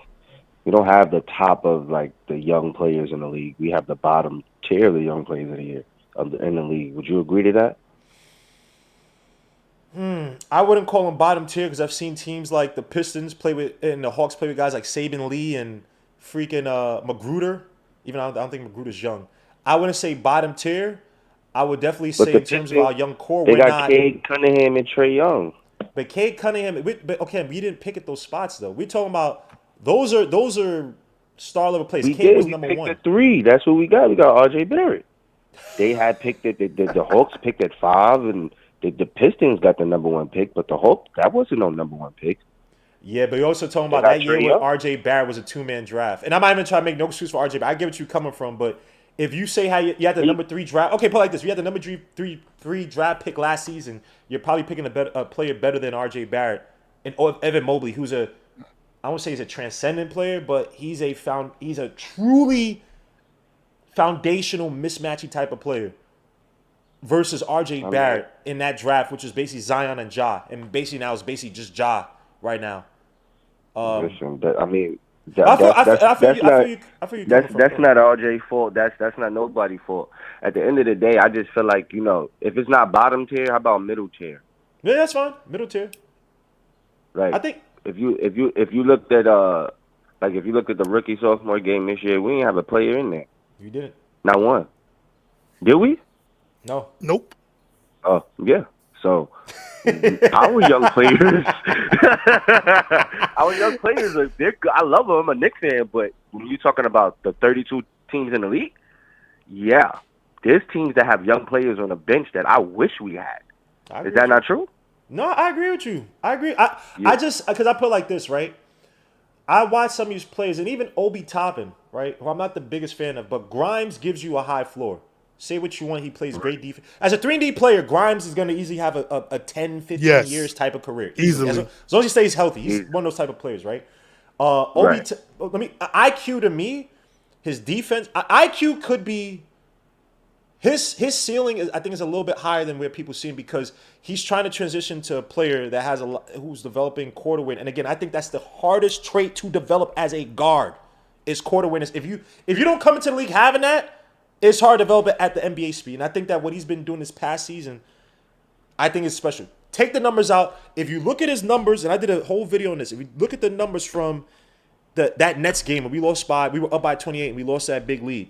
Go look at IQ's offensive numbers and tell me you didn't see development. And also, too, defensively, like I said, from that first or second Raptors game, I can't remember, the one that we played at the Garden, and we lost. His defense, he's probably one of the better perimeter defenders in the league. I forgot exactly what the stats are. But in terms of his defense and everything, I like what I see in IQ. But can I fight with you and say that IQ is better than what you like some young players in this league in terms of guys off the bench? I can't fight with you on that. There's some players in this league that give you a buck. Hamidou Diallo, he can't shoot worth a lick, but he could give you 12, 15, 18 in some games. I just ask, hey, I'm going to put the ball in your hand. I've seen it. Because I watched the Pistons a lot this past season with Cade Cunningham, and off the bench, if I'm asking a guy to score, he can take it left to the right. He could body plays at the rim. Hamidou Diallo might be a better offensive, not overall player, but an offensive bucket getter.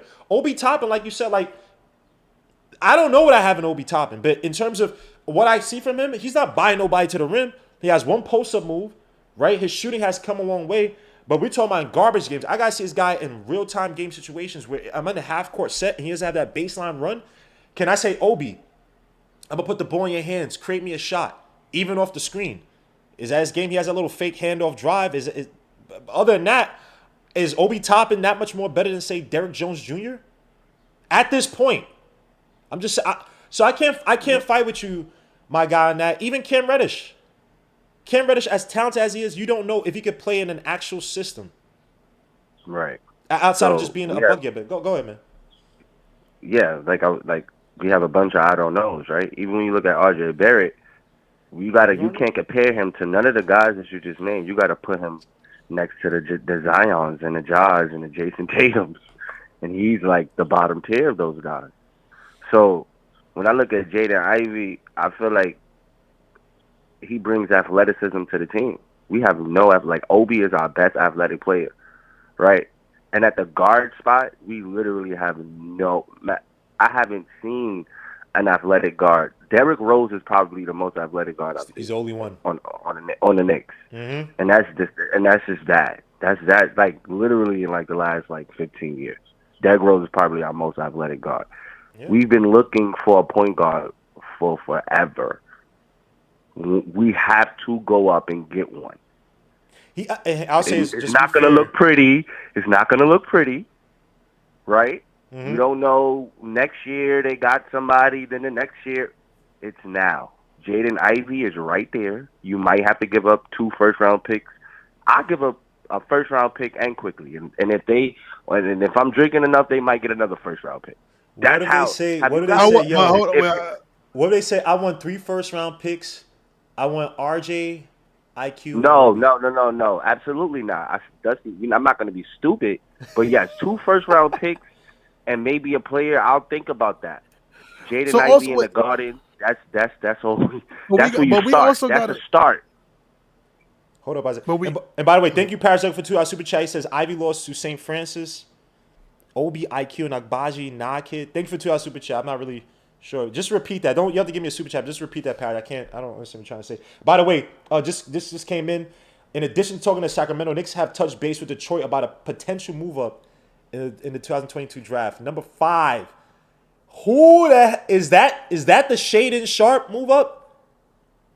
Nah, Is they're that not. the They Shaden ain't moving up percentage. Is that I'm just saying. I don't know. I just think names outside of Ivy, because obviously the King. But if so the Kings might say, okay, if the Knicks are moved there, we might do a deal with the Wizards. But the Wizards don't have a first for 2023. It kind of hurts them.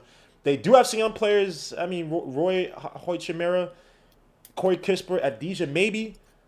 But You don't think 2 first round picks and quickly you'll do it? I think that's a great. I think you got to give up Kings- quickly. They want a 2 guard though too. Remember the Kings don't. I say another young player too, Yeah, and they then I want a think 2 that would be a guard, good bro. They trade. might want Grimes, bro. They might want Grimes. And Grimes quickly. too. Listen, He could go. Goodbye. These guys we will not miss. We will not miss them.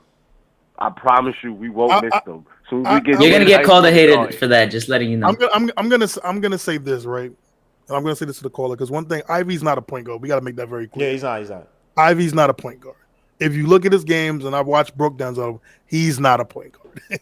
So we have to be careful about that. He's not going to be the point guard. So I mean, again, right? So if you listen, Quickly's a point guard? No, Quickly's not a point guard either. No, never. Yeah, Quickly's but not a he point played guard. most of his career at the point, and he looked good to me. And to Tom Thibodeau's credit, he's never really lived by I need a prototypical point guard. He just Yeah, I puts watched him combo win guards with in. Nate Robinson. But hold. Jimmy Butler. But hold on. Derrick Rose is not really a point guard. I know people can kill me for he's this. not like a great point. He's not really a point guard like that today's either. point guard in today's NBA, Jaden Ivey's a point guard. Maybe 10 years ago, where you actually needed like a supreme IQ. But nowadays, he's not a point guard. He's a combo guard. He wouldn't be a point guard. They'll just call him a combo guard. Again, I don't think. But, The only true point guard really in this draft, my son Alondes Williams, but we not, you know what I'm saying? Y'all not ready for that. You know what I'm saying? So And by the are way, we saying that we can't give Jaden Ivey the ball? No, of course, bro. I agree with you. You can't give him the keys. You can't give Jaden Ivey the keys to the ship. I don't care about point guard. I don't care about none of those markers. Just get me the guard. We're gonna run read and react. We're gonna run pick and roll. We're gonna run all these things to get our guys open anyway. I just need a guy to be able to get a bucket, dribble, drive, kick out. Yeah. That's it. And make the requisite pass. That's it. I don't need you to be this high level. Look at the Warriors. Even though I still think Steph Curry is a point guard, but you know that he plays off the ball. Yeah, Jordan Poole. They don't play with 3 guards. But look at I don't need a point guard. Look at the Celtics with Marcus Smart. He's not no superior point guard. He makes the right pass. Hold on, that is a bad example. No, but Marcus Smart coming out of Oklahoma State. Off the dribble. He doesn't beat his man off the dribble. He makes the simple pass. Yeah, Marcus Smart coming out. But put it like this, I'll say is Marcus Smart's court awareness is underrated. But come out Oklahoma State, what was he? He was an attacking guard from Oklahoma State. He changes. So again, he's a combo-ish, guardish type of player who's conceded his game to kind of fit. Okay, I got to get it to Tatum. I got to get it to Brown, my 2 best players. So I agree with you, James. How about this? He also offsets Barrett because I like Barrett. The one thing that he does for Barrett is bring the athleticism, right? You got Barrett who doesn't have like he doesn't jump at all. He doesn't finish. He doesn't jump. He has good foot speed. But Jaden Ivey would be like kind of like the opposite to it. Again, I'm gonna see you later. Both of them really can't. Their jump shot is not like the best, but the athleticism that we need, that first step that RJ just doesn't have sometimes, when he just can't get out of the sand. Jaden Ivey can do that, and then RJ Barrett is what? A great catch and shoot.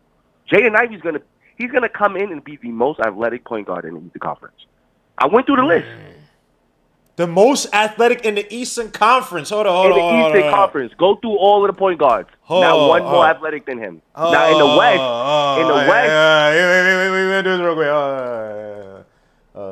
Name the point guard. Let's start from the Heat. He probably be because He is. I already did it, brother. I Celtics. wouldn't come on here and just talk. No. I'm not trying. I'm not. I just want to see it for myself. That's it. All right, go ahead. All right, Let's go. so we got. I agree with you. The Heat, Celtics, yes. The Bucks, yes. Yes. 76ers. Yes. He's more exposed than Maxey. Okay. Raptors, Yes. Bulls, Yes. Nets, yes. Hawks. The I said the Nets. The Hawks. Yes. Okay. Cavaliers. Hold on.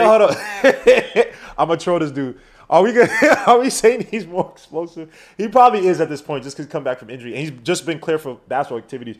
Colin Sexton, yeah, he probably at this point straight line speed. Yeah, he similar speed. Yeah, to me, he has the better measurables to finish over the top. Probably has just as high as a vert. So yeah, I'm taking him. Better body control. I'm taking him. And Sexton's but that's your best. That's your best bet, and he's not even. I don't think he's gonna be starting on that team. Hornets over my son Hornets, Bouknight. yeah. All right, I'm gonna chill. I hear he's more athletic. He probably is more athletic than Bouknight, but Bouknight is my son. By the way, D'Antoni is interviewing for that job. Somebody let Bouknight go. They don't want him, but just let him go. But anyway, yeah, James is nice. James Bouknight is nice. Yeah, but yeah, he's gonna come in first day before he even play. Most athletic point guard in the Eastern Conference. Can we have that on the Knicks for once, please? I feel you. And here's the thing I want, because this one of my, hopefully I could go through this on Wednesday. One of the objectives I have for the Knicks, I want to create mismatches at key positions.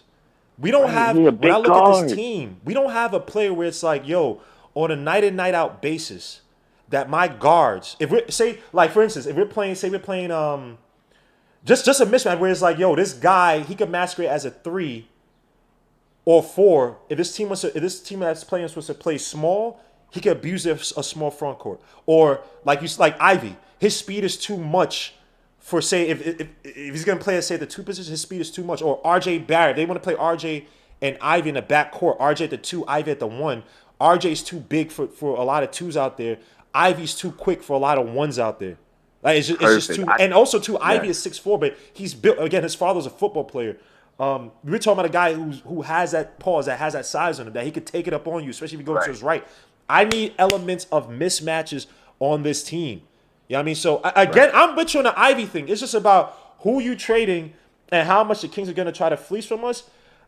Again, I would rather go with the young players before I go with the draft picks. In terms of I'm throwing 5 draft picks down the line, it's like that. Come on, that's not realistic. Yeah, that's crazy. These young players, guys are interchangeable. Can I add one more thing about him? Go ahead. About Ivy too. Is also like, this is why I like RJ too, right? It's the makeup of the kid, right?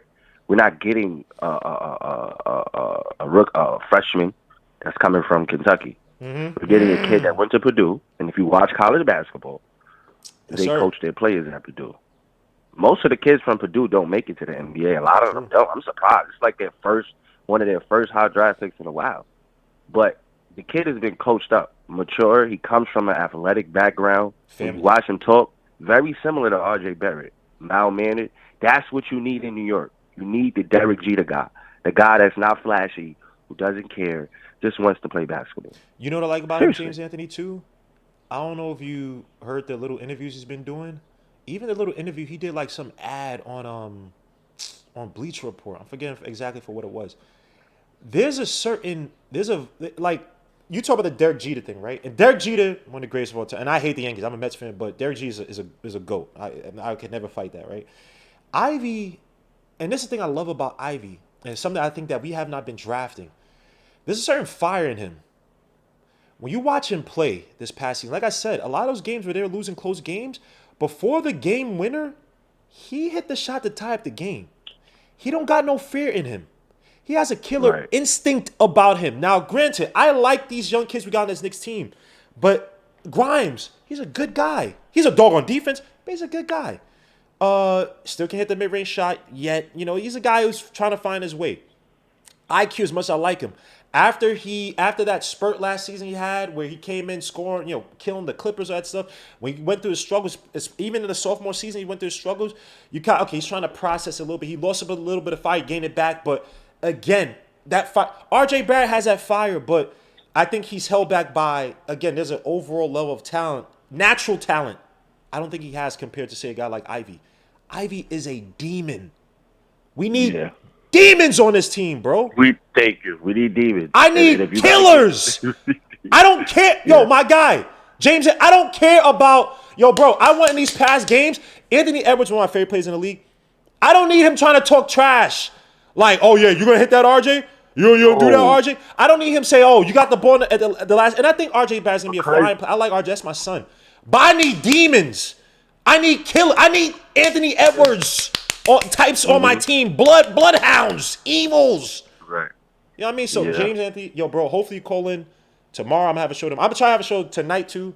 It's probably going to be a little bit quicker. But tomorrow and definitely on a Thursday, please call in, bro. I need your energy, man. Like, I ain't trying to challenge you, kid, man. You don't got to fight me, man. Please. God bless you, bro. You talking about, look at the Eastern Conference. I agree with you, man. Thanks for calling in, my guy. Please call back in. No problem. Wednesday, Thursday, man. All right. I appreciate it, bro. Peace out, man. All right, peace. That was a great call, man. I look, Ivy. Y'all already know my feelings on Ivy. I just don't think it's gonna happen. Unfortunately, the Knicks are. Oh, we're stuck right now. They're talking about we're getting Ivy now. I don't like this. Don't do this. I'm seeing. I'm trying. Let me just move on. I don't want to talk about Ivy no more. This hurt my heart. Hold. Let me just check. Someone's saying we getting Ivy. And please, again, rest in peace to Caleb Swanigan. Oh Lord, let me look what Monday. Blah blah blah blah blah. They're saying the multi-year deal's coming for Mitchell Robinson. Oh Lord, Ian Begley. Knicks have offered multiple first-round picks to the Kings for number 4. Oh Lord, people in touch with Sacramento say that the club's conversation with the Knicks have talked about offering multiple first-round picks in the package for the 4 spot. Now I wish Gmo wasn't live so you could see that. Oh Lord Jesus. All right. Oh, don't do this. Mark Stein's not reliable, right? He's been reliable on the Knicks. So Knicks are gonna pick up the. All right. This is killing my heart, son. Chill. Yo, chill.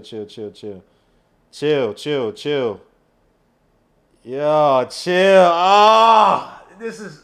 I still don't believe it, man. I believe. All right, let me move on. This is sickening. All right. So we got 2 players I've been scouting recently. The Knicks, again, we need to answer the 5 spot. Now, with Mitchell Robinson possibly being signed, oh, Lord. What happened? You saw the Mark Stein thing? God, sources. Yes. Mark Stein told about. Wait, what sources are you talking about? In the chat, this dude Bankai. He's like a Knicks. He's holding spaces. I'm talking about my. Oh no! Did they send it in there or something? Let me see. Wait. This is hilarious. All right. Yo, why is everyone copying me now? This is fun. Yeah. I'm a trendsetter, bro. Please go follow Haduka Sharon on Twitter. He's one of the greatest trolls I've ever come across, bro. I'm really a trendsetter. This dude got like 600 likes and all these follows, whatever, talking about. It was a social experiment, by the way. Just so but this stays here. Knicks for clicks is the most powerful. Oh crap! Hold on. Okay, my bad. It's the most powerful thing on it's just in social media. Period. Exactly. Before you go with the Mitch stuff, can I say something real quick? Yes, sir. Please smash that like button. Please. You have 89 likes and almost 200 people watching. It's not that hard. If you're on PC, move your mouse, hover over that like button. If you're on mobile, just exit out for a second and like it. Please. Because Guillermo continues to put out good content, especially with the draft coming up. That's all I ask for, man. Yeah, I'm saying, please. That's all I ask for, man. Let me get to Stacey Carter before I get into these centers, man. Stacey Carter! Salute. How you doing? Bro, this not Zay, bro. What's going on, bro? You said this, who? Not Zay, bro. What's going on, bro? Oh, my bad, Nizay, join the video chat. What's wrong with this guy, man? Trying to call in, be all formal. What's wrong with you, bro? You sick? Nah, yo, bro, we need to go into the idea, bro. Really, bro. Yeah, you breaking up a little bit. Yo, talk close to your mic, bro. You breaking up a little bit. Oh, I'm breaking up? All right, I'm going to call back because I'm in the basement. I'm about to go outside. I'm going to call back. All right, cool. All right, man. Let's get to this. What I was saying about the news. What do you want, man? This guy, what? No, because you were talking about Mitch and the contract, right? I was saying that Mark Stein said something about it heating up with Mitch's extension. Oh, Lord. Yeah, Mitch. So that like goes with that. Someone sent in the thing. That's why. All right, man. Let's get to these damn centers in the draft. So in this draft, bro, obviously the talk is between Mark Williams and Jalen Duren, and I think there's a second round option Knicks can be looking at. This is not the year to be looking to draft a center in the first round. Just my humble opinion, right now. In the first round, 100% not. I would be mad, like really Why mad. did I put Barrel of Beers? Hold on. I gotta do a better job of checking my work before. I put Baylor Bears. Obviously, Mark Williams is not Baylor Bears. Let me see. Duke Blue Devils. I'm so stupid. Hold up. I apologize for this, guys. I was just trying to put this. I was trying to have this thing yesterday, and I was like, nah, I can't do this. I just had some other stuff to work on. Let me say this real quick. I apologize for the typos, guys. Y'all know me. But it's gonna get better. Okay, Duke. Okay, good. Mark Williams, Duke Blue Devils. Oh, man. Yo, Chris L. Can you stop? Yo, this dude, Chris L. This guy's a freaking... Can you stop, please? Damn, man. And by the way, pause, that's Chris? Because I said Josh Giddey's a big ball handler. Pause. Because Chris L... Yo, this guy, Chris L. is F Chris L, bro. Anyway. I'm losing my focus. Anyway, Mark Williams. We got two guys. So let me just name a few strengths. Obviously, this guy... who's been moving up draft boards in terms of he'd probably be the first big to come off the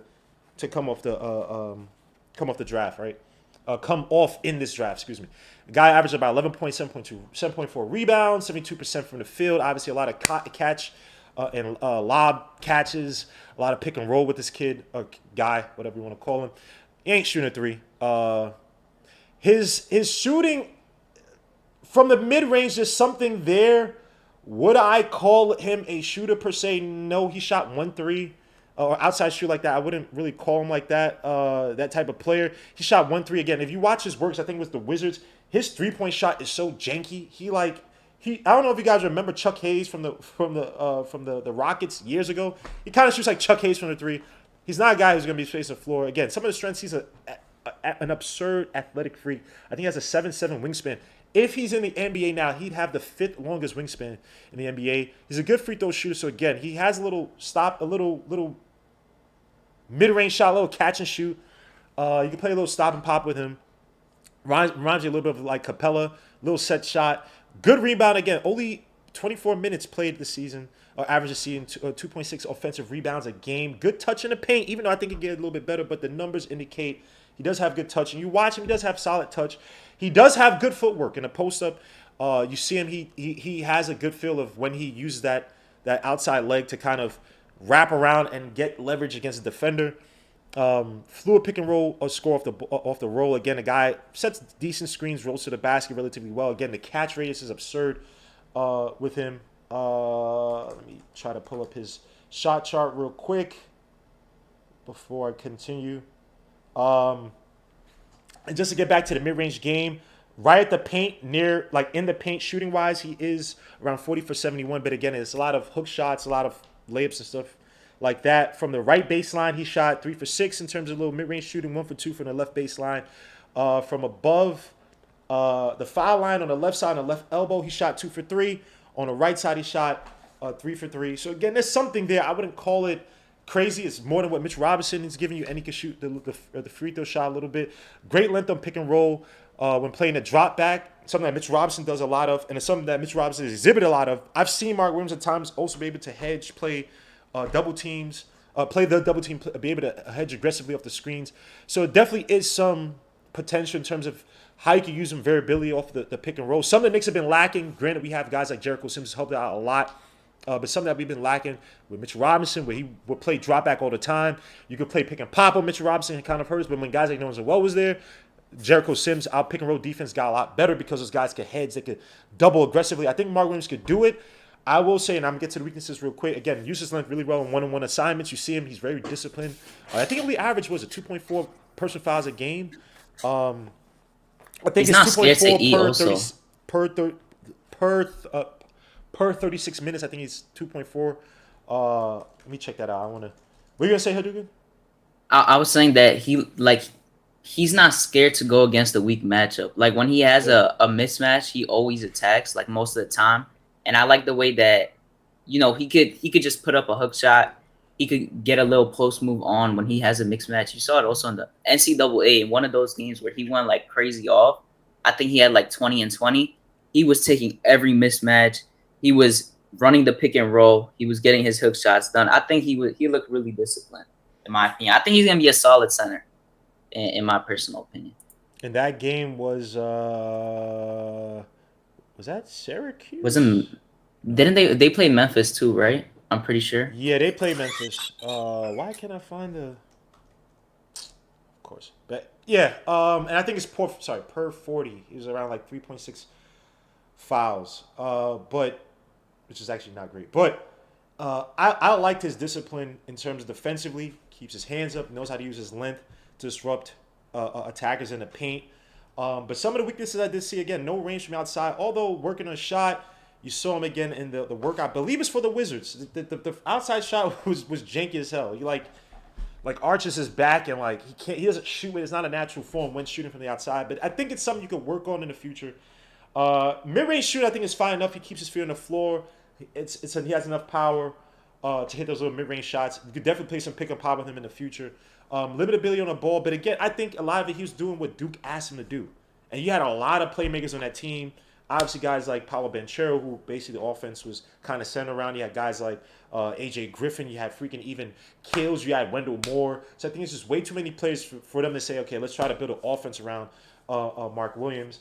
Lack of lateral quickness. Now, the thing I get a little bit scared with him is that sometimes you see him when there's smaller guards or we get switched to smaller guards in the perimeter, he gets burned or he can get burned, excuse me. And like most centers, he tries to rely on his athleticism to kind of catch up and kind of rotate and then defend, get him at the rim and try to go for the block. But again, it's a guy that kind of like how you see with Clint Capella as well too, and Rudy Gobert, who never likes to go on the outside. Kind of see him get beat to the basket against small defense. So it's definitely going to be an issue in the NBA where they're going to be trying to look to exploit him, get those switches. And the help defense, obviously, with Tom Thibodeau's going to try to have him hedge and double and have the initial defender kind of recover. But he might not be driving by it. Wherever he goes to the NBA, he's going to be left on the island from time to time. And you see it with Mitchell Robinson, a guy that used to be left on the island, used to kill on the island. You know what I'm saying? He used to kill on that Rikers Island. He used to be left alone. And obviously the knee injury he suffered with Team USA, you kind of seeing, the injuries just kind of take a toll on him. So it's going to be an issue in the NBA. Again, only average 24 minutes a night. Have to see how he look with, say, 30, 35 minutes. Do you get diminishing returns with his production? Again, I think he's a fundamental guy in terms of rebounding.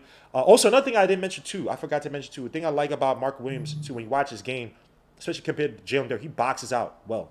Like, he's a guy, once he gets position, he works really well in terms of boxing out. And something that's shown with Jalen Duren is not on that high of a level. Jalen Duren is more of he tries to crash, use his physicality. You see a lot of times he uses arms to kind of get the ball, reach over players. Obviously, you're going to have a lot of reaching over fouls and things of that nature. Guys are going to box him out. But Mark Williams, to me, what I saw at Duke, is I just like the fundamentals where he tries to get that leverage down low. Beautiful. Also, too, on the offensive end, when he's posting up, one thing he does better than Jaden Duren is that he tries to get positioned really well in terms of sealing off his man. He's this big target, but you always see him trying to get down low and seal off his man to get that leverage down under in the paint. That's the thing I like about Mark Williams. Very fundamental, old school type of center. But he can still use type of guys in the NBA. And like I said, can he hedge and double aggressively enough of the pick and roll? Now you saw it, you saw glimpses of it, but because he might get stuck on an island, and again his lateral quickness, is he trusted enough? I think that he has a length to play drop back. But when you play against teams like, again, the Hawks, you're playing against guys like Trae Young, who burned us because we were playing drop back in that playoff series. Can he do it enough in the NBA? Remains to be seen, even though you've seen the flashes. Now I'm going to get to Jalen Duren, a guy that there's a lot to be. There's something there, Jalen Duren. I don't know what it is. Now, this is a guy I wasn't the biggest fan of coming into the season. Or let me say not coming to the season, but like a quarter of the college season, he's really raw coming in. The parts of his game that I do like, parts of the game I'm not the biggest fan of. Let me just pull up Jalen Duren. Any thoughts on Jalen Duren, Hadouken, before I get to the... I think I told you this before, and I think I've said it here before, like 2 months ago, before like around the season ending. I said that I think he's like a Mitch with higher upside. That's what I think he is, because I think he has a really good defensive ability. I think it's going to translate to the NBA. Obviously, he's freakish athletic. he doesn't really shoot like that much. I guess his midi, I'm pretty sure he shoots like a decent amount, but I don't know how good that's gonna be in the NBA. But I'm I sorry, you think talking he's about gonna be Mark used Williams in or a similar Duren? way. My bad. I didn't mean to cut you off. Duren. Oh, Duren. Wait, Okay. you're talking about Duren, right? Yeah, go ahead. My bad. I think you're talking about Mark. Oh yeah, that's kind of the way I see him. I see him as being a guy that could be a better version of Mitchell Robinson. I've seen people compare him to DeAndre Ayton. I personally don't see it. I don't know. What do you think about that? I don't know. Do you have a player comparison? I actually, people might. I hope some of my old heads are here, man. If you see on the screen who I put up, I look at Jalen Duren. Now, I don't know if you might know. But yeah, I do not know who that is. Theo Ratliff. Do y'all remember Theo Ratliff from the 76ers? I think he also played with the Denver Nuggets. Theo Ratliff, this rim. He did have. He led the league in blocks. I want to say twice or three times. And he was a shot blocking mother effer. Now, he was raw in terms of, he was one of those old school kind of power centers, bring the ball down, dunk it, me at the rim, alley-oop. He wasn't the most refined, but he was a power type of defender. I think that, like I said, Theo Ratliff for the jumper. I say this, Jalen Duren to me, I think has a better jump shot than, say, Mark Williams, right? He has a little mid-range shot. And by the way, I'm going to say numbers real quick before I get to the positive and whatnot. He shot from the mid-range this season. So he shot 45% from the paint, which isn't great because, again, you're talking about, hook shots and floaters, all that stuff. So 20 for 44. At the rim, he shot 74.3%. Mark Williams shot 79.3%. Obviously, a lot of catch, lobs, layups, all that stuff, right at the rim, putbacks. From the left baseline, he shot 4 for 12. Took more attempts than your man Mark Williams. From the right baseline, he shot 3 for 20, which isn't good, 15%. From the left elbow, though, he shot 6 for 8. And from the right elbow, he shot 4 for 11 for 36.4%. I think there's a little bit more potential in terms of Jalen Duren, right? I think that, can I give Jalen Duren the ball and have him attack off screens and shoot a little shot? That's the big question for him. And he's a center, so who's screening for him? So. Who's screening for him, right? But in terms of playing a pick and pop, can I say Jalen Duren, look, can you give me a little triple threat? I will say this about Jalen Duren, and I will say that he definitely improved compared to what I saw in the beginning of the season in terms of there's something there. Now, in terms of his post-ups, raw. Still a raw player. He has something there. So, again, let me just get to positive. Explosive athlete, great catch radius, explosive athlete. And when you look at Jaden Duren, he is, a basketball Adonis, pause. Like, you look at him, it's like, okay, if I want to build an old 90s brolic player or a video game character, I'm building Jalen Duren for my 5, right? Budding mid-range shot, again, foul line is preferred spot. He can hit from there. I give him that credit. Solid slipper off of screens. Does really got a good job of slipping. Him and Mark Williams do a good job of doing that. He does have a budding spin move. Now, I would say this about his post-up game. It is not as refined as, say, Mark Williams. When you see him use that little spin move, a lot of times he doesn't have a good feel for it. Sometimes when he has it, you see, okay, there's something there. But in terms of teaching him how to, kind of tell, okay, where the defense is playing him, he doesn't have that yet. Solid crasher on the defensive boards. That kind of offsets the fact that he's not the greatest of boxer outers. That's not really a word, but he's not a great boxer outer in the defensive end. Or when he has, when he's fighting against defenders in a post or opponents in a post on both ends, offensive and defensive. Strong paint protector. Both these guys are strong paint protectors. Good help defender at the rim. And a good awareness on jumping entry pass. Something that you see him do a lot. Lazy entry pass to the big. Instead of guarding him up, he's going to sit there and try to get the steal. I would say he needs better touch around the rim. Again, you see Jalen Duren, he just has this kind of a hard hard kind of touch around the rim. He's just not natural to it. Mark Williams has probably a better touch than him.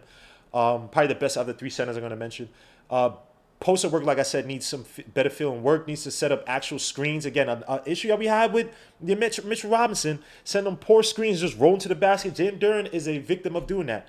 He just sets him, just doesn't even care about actually sealing off the guy, versus Mark Williams does a better job of doing that.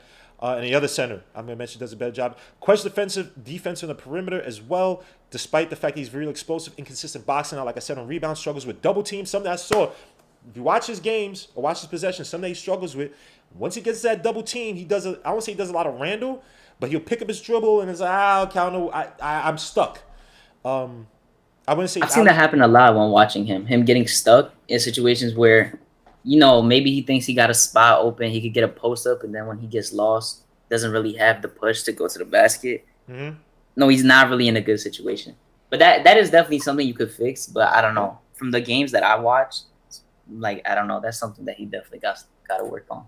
And another thing too, he relies a lot on athleticism to recover ball handles. Now again, he's so explosive that he like just laterally is like you beat him a little bit, he can meet you there.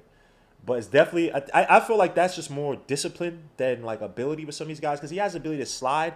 But a lot of these guys don't want to crouch down and it's like, oh, okay, I gotta shift my hips and move this player. A lot of these guys not gonna do that. So to me, man, Jalen Duren, man, he's an interesting character, an interesting player. I'm not drafting him at 11 because again with these guys, I'm not getting the value I really want. Like in terms of, I want a big with space floor. Again, I'm looking to 2023. Khalil Ware, Dereck Lively. I'm looking at those guys be able to give me a little bit more from the offensive end, because look at this past finals. Yeah, Robert Williams, who's what, 6'9", and freaking Kevin Looney. Those aren't guys. It's like I'm spending. Like if I had to redraft, I'm spending a premium pick on my bigs, right, to sit there. And don't get me wrong, Mitch Robinson, what he provided for the Knicks. Let me give Mitch Robinson his flowers just in case he does not re-sign with the Knicks. The Knicks have had one of the best teams in terms of second chance opportunities. We're one of the better offensive rebounding teams. That's not something to sneeze at, especially when you have a team that's not efficient. We don't have snipers. We don't have knockdown shooters like that. So you need guys to get the second chance points, especially with young players on this team. But let me say on the flip side, though, we had one of the better second chance opportunity teams when Nerlens Noel was here, when Mitchell Robinson went down. So is that something that you could coach up? Again, the Knicks have done a good job in finding bigs who could do one or two things in particular to make sure that we control the boards. Jericho Sims, another guy, 6'9", and look how good he's looked in spurt minutes. Not saying he's going to be a starter, but we're talking about depth and, you know what I'm saying? Maybe you don't need it to draft at 11. Maybe if you move back, say if you got, 14, I'm just making this up, 13, 15, right? Say you got the Hornets pick. I'm just making this up. Maybe you draft a big, one of these guys. But just to me, I think there might be another big the Knicks should be looking at in the second round. And that's my son, Christian Koloko.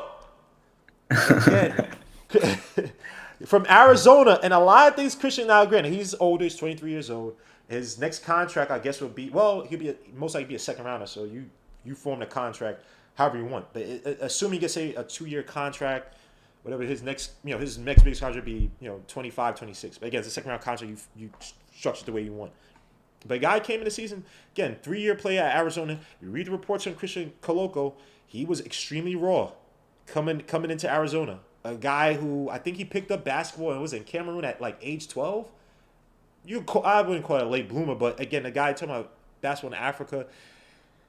You're not playing on the streets here. They look at measurables and whatnot. They look, okay, you're a big guy, dunk score, whatever. Like that's how they look at a lot of players in Africa. But there's a guy who came in again he was the third best scorer on that Arizona team next to Mathurin. I'm forgetting the second guy on Arizona.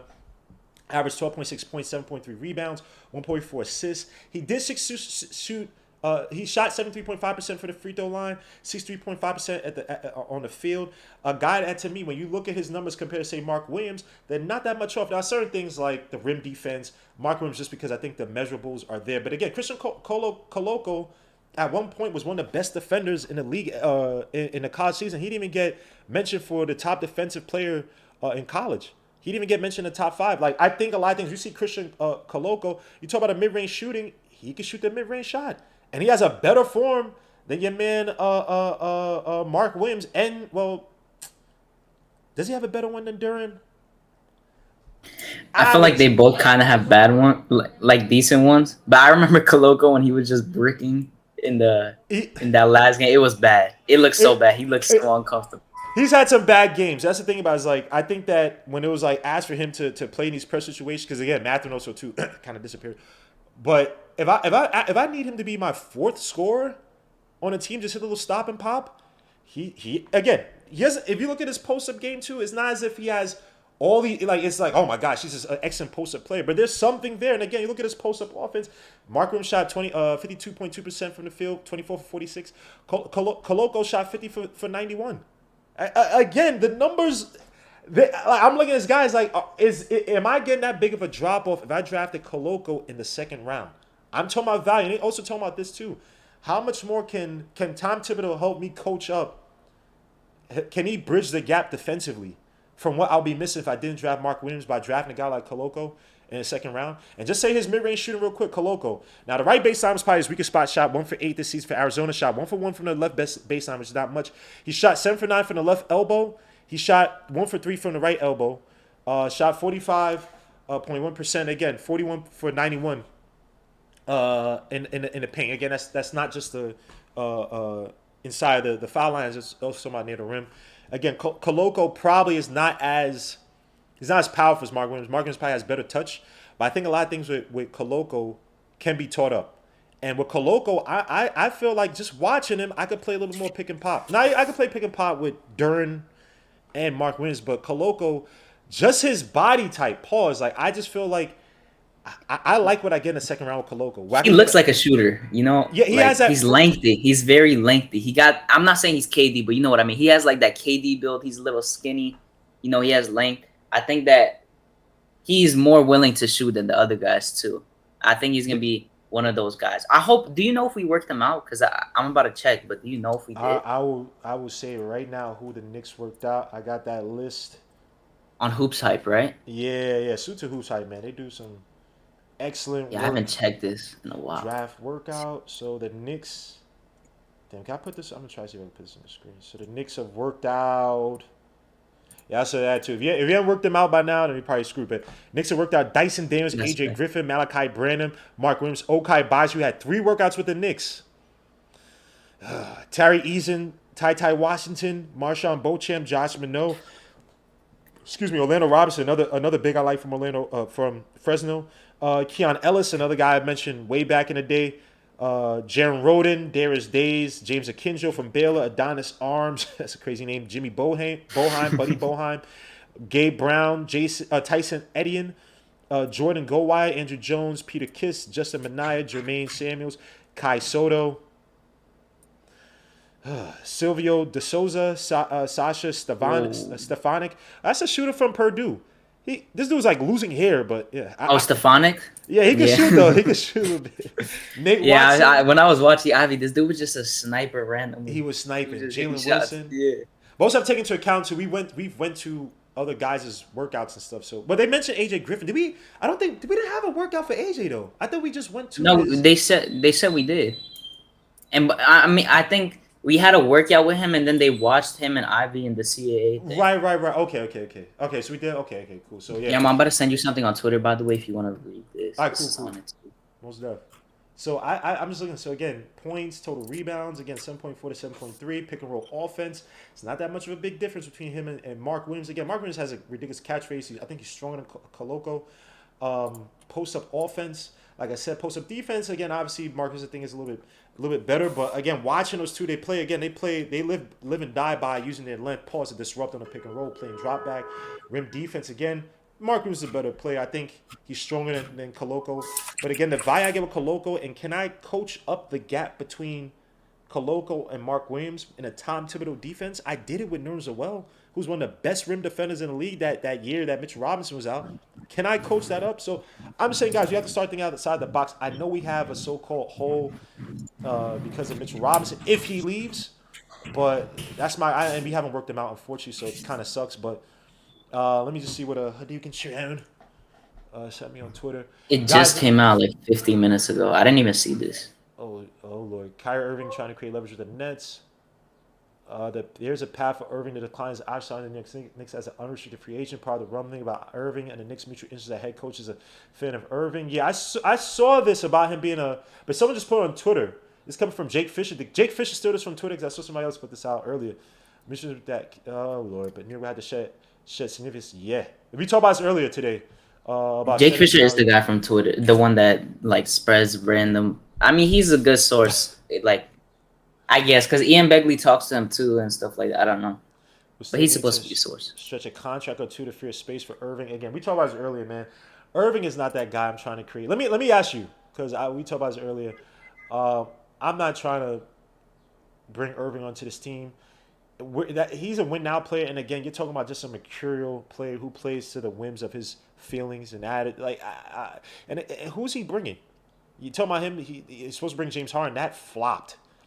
In their face. What would it even take? Like they said, if he's unrestricted, right? That he was signed or something like that, or sign and trade.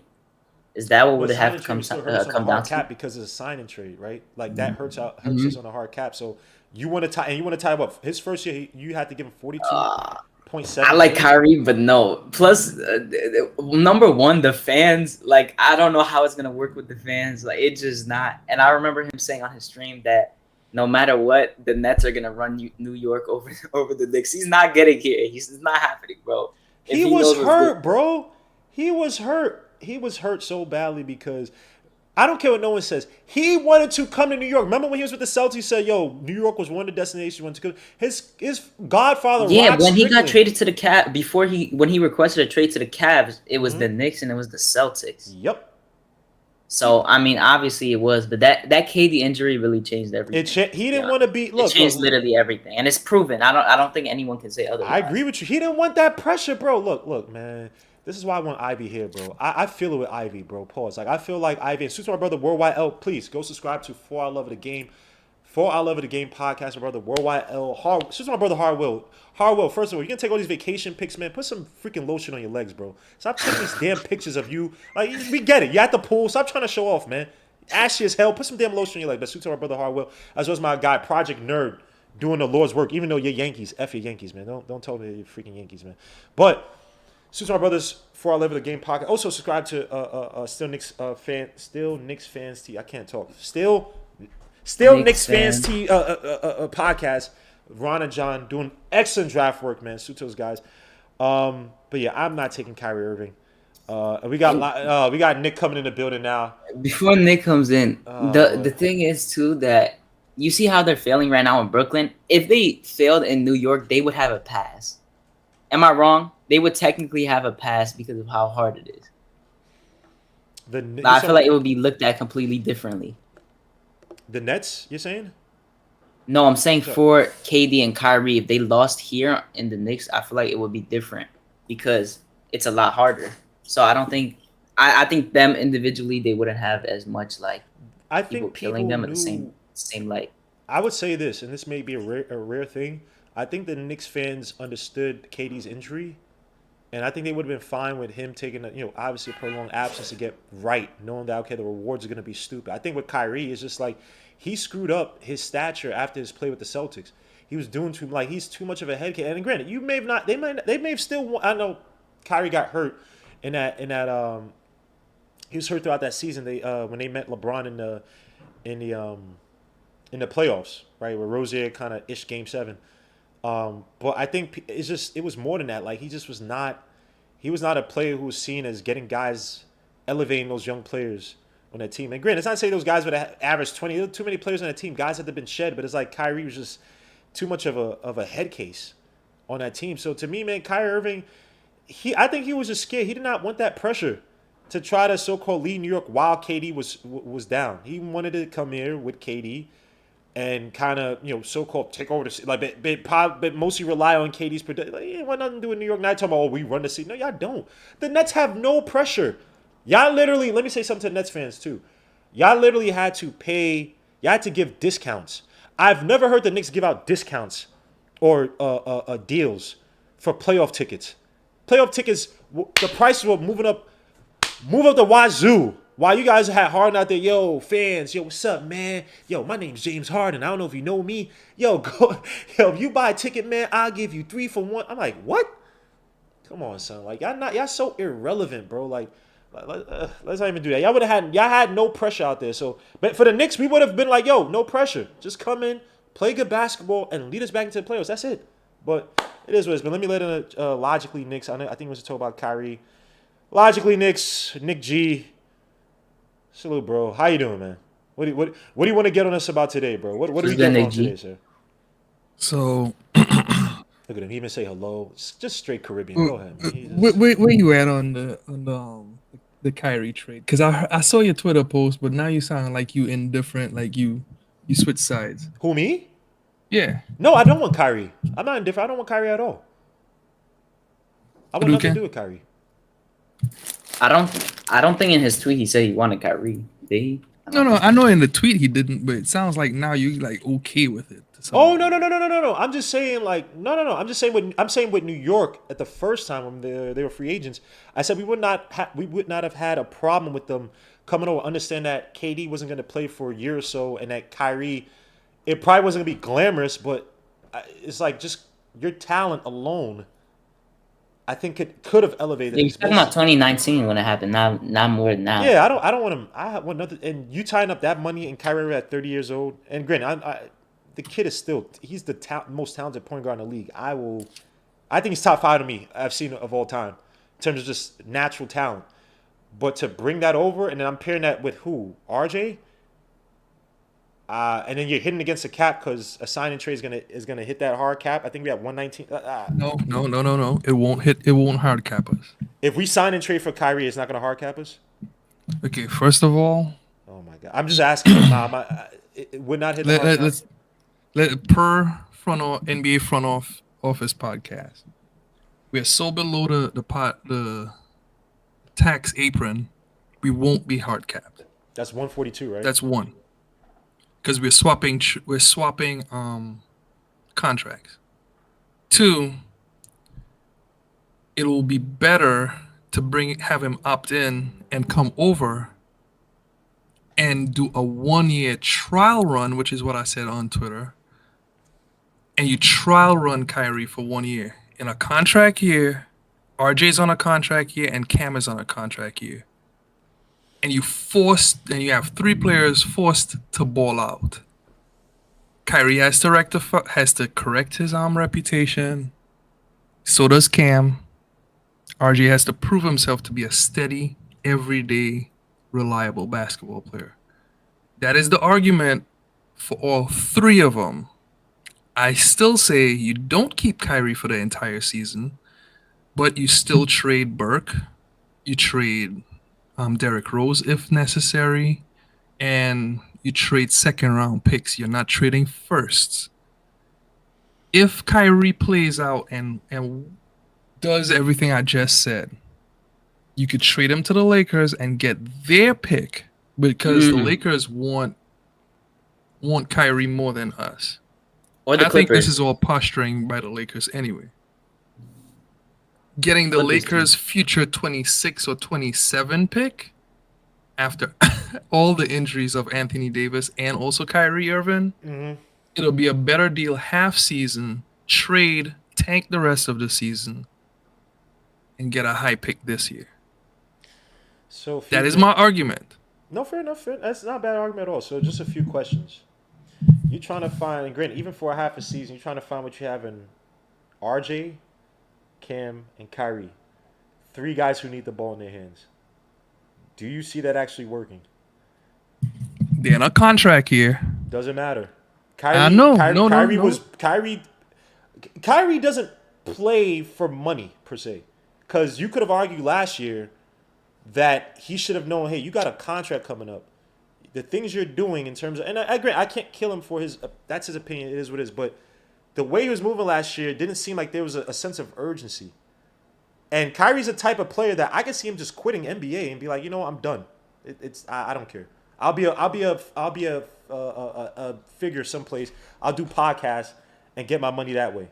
Like you'll get $40 million in cap space if he does that. Like you still coming back to a good point. I'm just saying with Kyrie, I don't get the senses like, hey, I gotta fight for this contract. That's one thing. 2, you mentioned also too. Don't leave this out. You said, I think you texted me or tweeted me, and you said that with AD and LeBron leaving, or they're gonna be on the back burner if Kyrie comes. You don't think now? Granted, 2026, 2027 pick is probably they probably look at it's probably nothing, right? But if those guys are gone, why would I be trying to retool with Kyrie Irving? You're not dude. I'm saying 1 season. You're not keeping him for the whole re-signing him all the way to that point. I'm saying from the Lakers' standpoint, because you said the Lakers would be. It's because they have LeBron who wants to win a championship, and they still have to impress AD to make him stay. I thought you he said needs with a running LeBron mate. going away. My bad. Okay, so no. By that point, you're looking at LeBron retiring, right? And if AD is injured, as he always is, Kyrie is always injured. They could make their own gamble. We don't care about what the Lakers do because it'll be just like we gambled with Dallas. We were gambling and betting pretty much that if KP is hurt, we would get high draft picks because we didn't think Luka would be as good as some people would think. Like we would have gotten somewhere near a lottery pick, if not a lottery pick for KP. So like it's the same gamble, it's the same trade, it's just two different players on two different ends. Injury prone, both of them. You're trading them to franchises that are trying to do an upswing move to go after championships. But in the later run, at the end of AD's contract, is he a healthy player? Is he going to be there? Because there is also rumblings of him going possibly to Chicago at some point in time. Because he's from Chicago. LeBron, back end of his career. He's going to be like 98. Kyrie, always hurt. Never focused. ADD pretty much. I'm just saying it's a gamble on that to get picks and future assets. It's been a waypoint to draft picks and assets, just like how Oklahoma City does. It's no more than what Chris Paul did by playing in Oklahoma City that 1 year. Right. Oklahoma. Same thing. Here's the thing with Kyrie. He's a freaking head case. That ain't the point because you could always trade him at half season. It's still. We're also talking about a guy that might sit out. Like we're talking about a guy you can't predict. Bro, okay. Let me ask you this. You can't predict his actions, bro. I understand the head case. I understand all that stuff. Okay. Is it not worth? Because again, it's an upgrade in talent. First of all, we constantly talk about how much talent or lack of talent we have. You're talking about Burks and Rose and, just keep going down the line. Or even you could use Kimba if you want to. You could trade Kimba. Or one thing that would actually make the deal work is Kimba and Fournier. That is click, done. If you do Kimba and Fournier and you turn that into Kyrie, whether or not he plays a single game and you could turn around and trade him again, is that not worth it? Even if he retires on that day, like he could retire right then and there, is that not worth it? Because you're going to end up with $40 million in cap space anyway.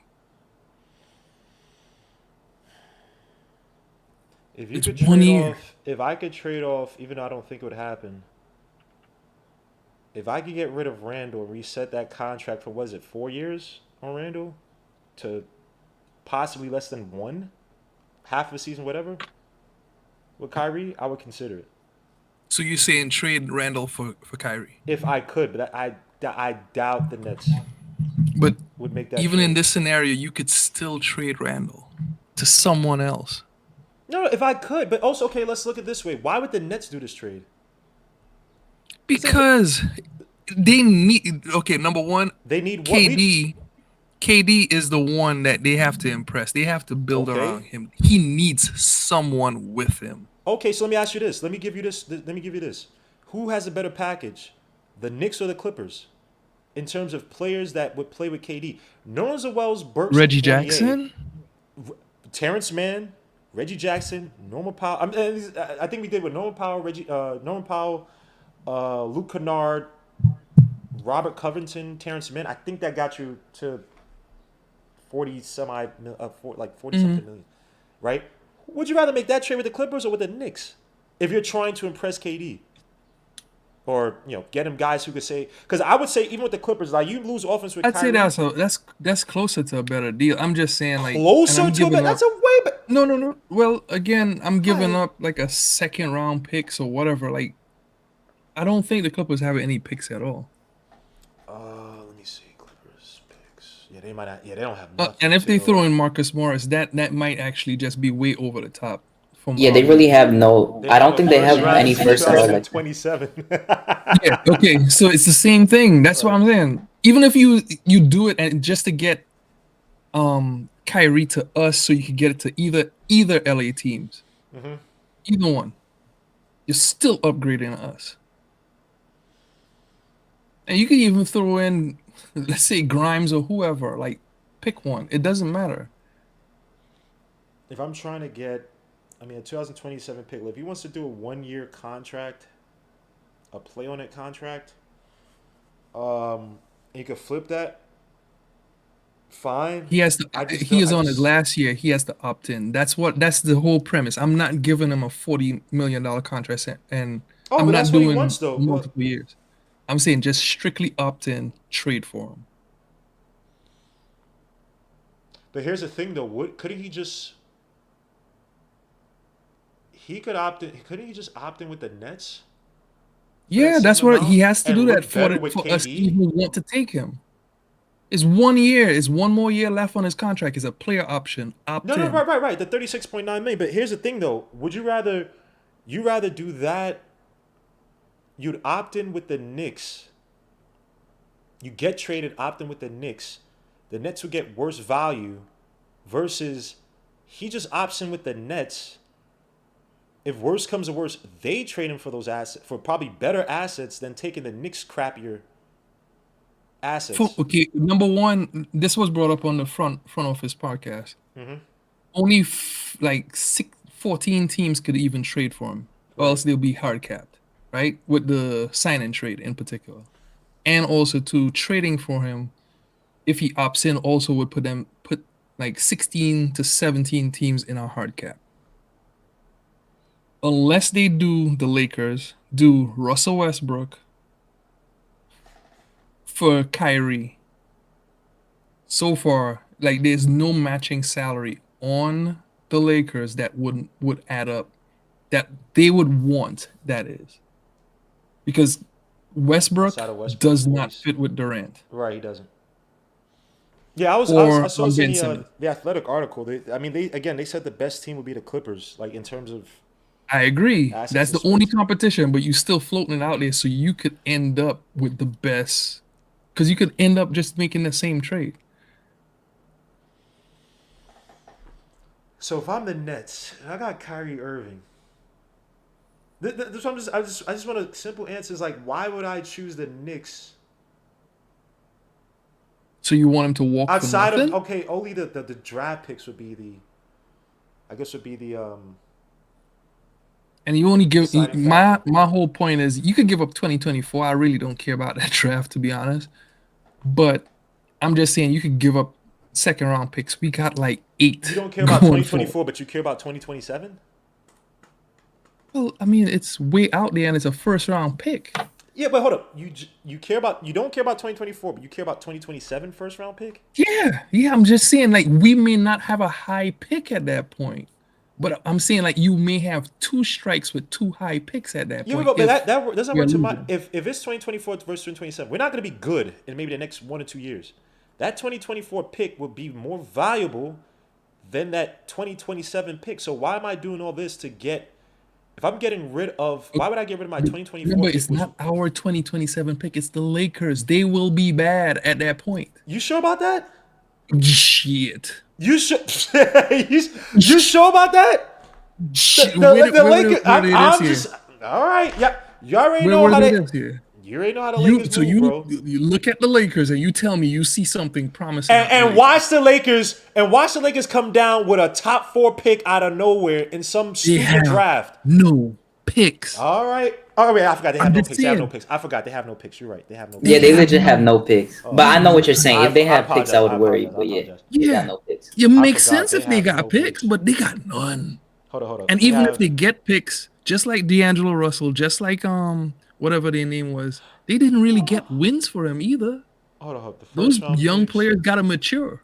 So the Pelicans could switch first round owned by Pelicans. 2025 Pelicans have the right if they forego the 2024 pick. 2026 they own. 2027 they own. So yeah, they not really doing much 2026. And maybe Stepien might force you to not be able to get that one, but I'm just saying something way out there. I'm saying they will be trash around that time. I got you thinking though. No, because I'm just thinking that 2024 pick, if we're not going to be good, but then you have to take into account the high school players. So a first round pick might be more valuable in the deep future where you got those high school guys coming in versus one now, per se. That makes any sense. I mean, fair enough. You might. I just have a sick feeling the Lakers going to find a way to do something. Granted, they don't have the picks, but y'all already know how it goes on with the Lakers, man. They're gonna find a way to get their guy somehow. The NBA is not gonna allow the Lakers to be bad for a prolonged period of time. I don't care at that point. Like, we're just trying to stockpile as many assets as possible to keep this wheel churning. How about It's basically saying I'm trading second round picks for first round picks. right?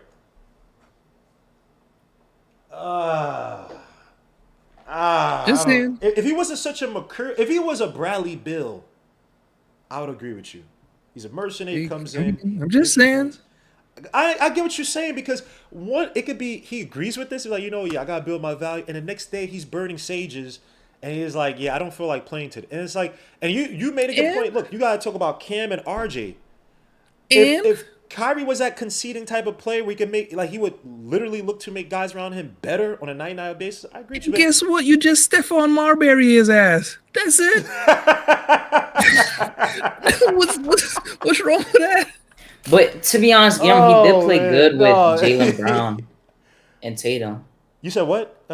I said he did play good when he was on the Celtics with Jaylen Brown and Tatum. Yeah, but they were just younger. in the media. Nah, there was a lot of bad stuff that came out. Yeah, and every night he would go to the media talk about, I had to talk to LeBron because I try to tell these kids how to win, and it's like, dog, what are you doing? Like they literally, if Terry Rozier doesn't have a bad game 7, they beat that Cavaliers. I don't care what no one says, bro, because I was hoping they were gonna beat the Cavaliers. They beat that Cavaliers. Yeah, me too. But they choke artists, bro. But let's not disrespect my son Tatum, man. He's gonna find it. Don't do that.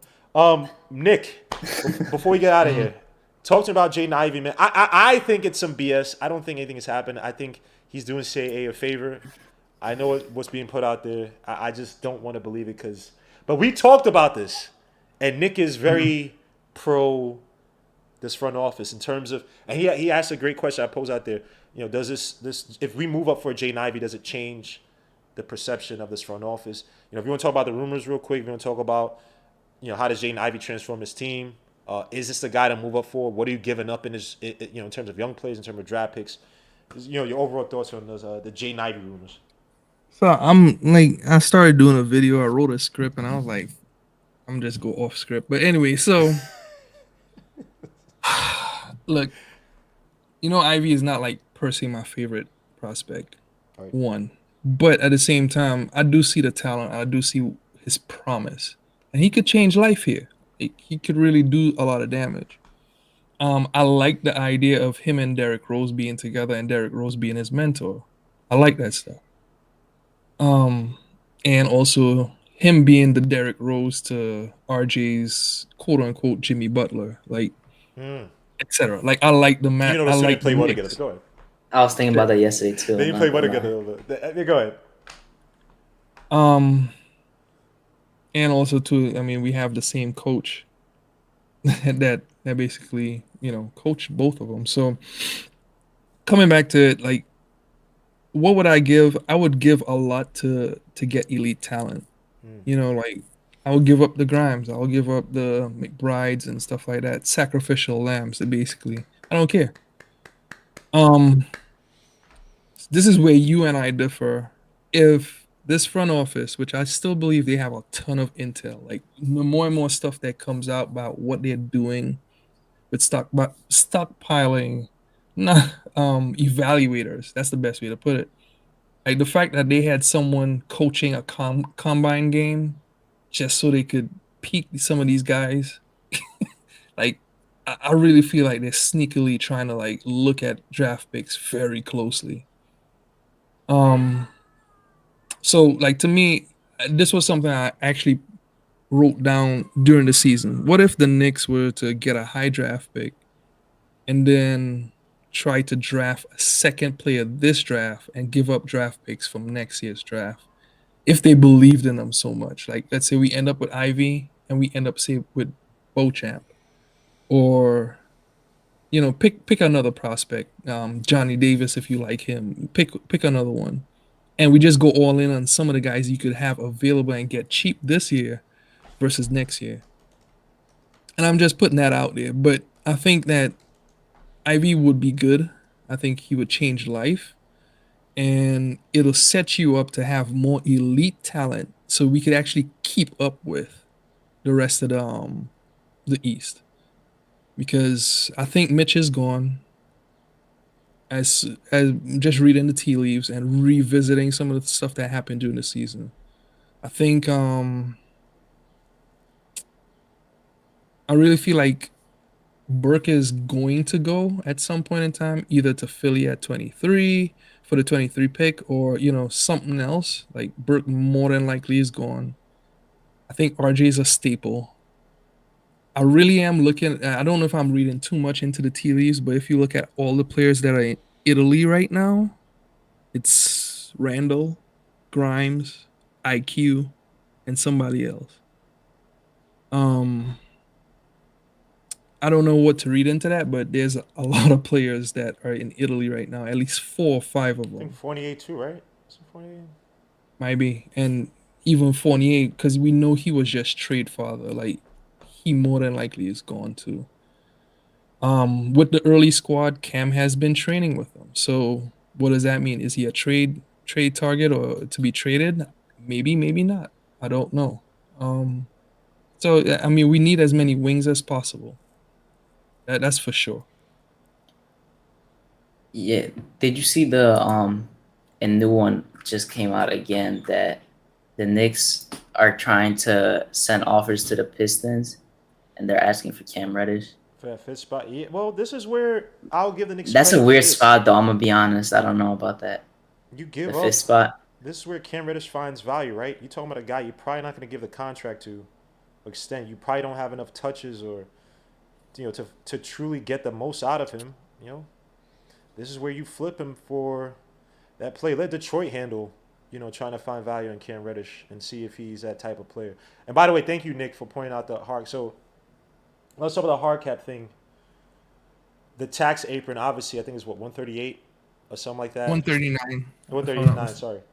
And the Knicks are well below that, but it's like, don't we hit? Well, we can't exceed that point. But weren't we hard capped? So the tax apron and the cap itself, aren't those two different things? Because there's no real actual hard cap like baseball. We don't have an actual hard cap in the NBA. It's just. But that's what we do have a hard cap. It's just once you go over the tax apron, that's your wiggle room. You got like 20 mil over the cap. Right. You could go over. 119. Of course, you got your trade exceptions, which I think we will get trade exceptions for trading for Kyrie. There's little things that are out there that you could, just Mid-level take advantage of. Exceptions, excuse me. So I don't know. I don't think it's we won't be, at least per the NBA front offices. They said we won't be. Cap or no cap also said we won't be. That's with the KFS pod, Knicks Film School, and I just kind of trust their word because I even looked it up this morning. I was like, we're not close. And you remember, you're swapping salaries too. Right. So we're over the cap, but we're Below the far apron. from the apron. Right. But we are. So we are. You are. You've hit the hard. But whatever. The tax. Yeah, the tax apron serves as the alleged hard cap, but. No. That's not the hard cap. So let me explain to you. This is so the hard cap. one, So the hard cap is at 119, right? You no, can't that's hit. that's the cap. That's your cap space. Right. And then that's also your apron. So the apron is a 140. That be 138. That's your tax apron. You could sign players in between that apron, or go over the cap space to sign your own players. Right. Up until the apron, which is 139 something. If you go above that, especially with any sign and trade, you are hard capped, and you cannot sign anyone else, much less go over that wherever you are. Right. So like, what is it? The Warriors, they're like hard capped into oblivion or capped into oblivion and taxed. The luxury. Yeah, like they are actually paying for the NBA right now. Right.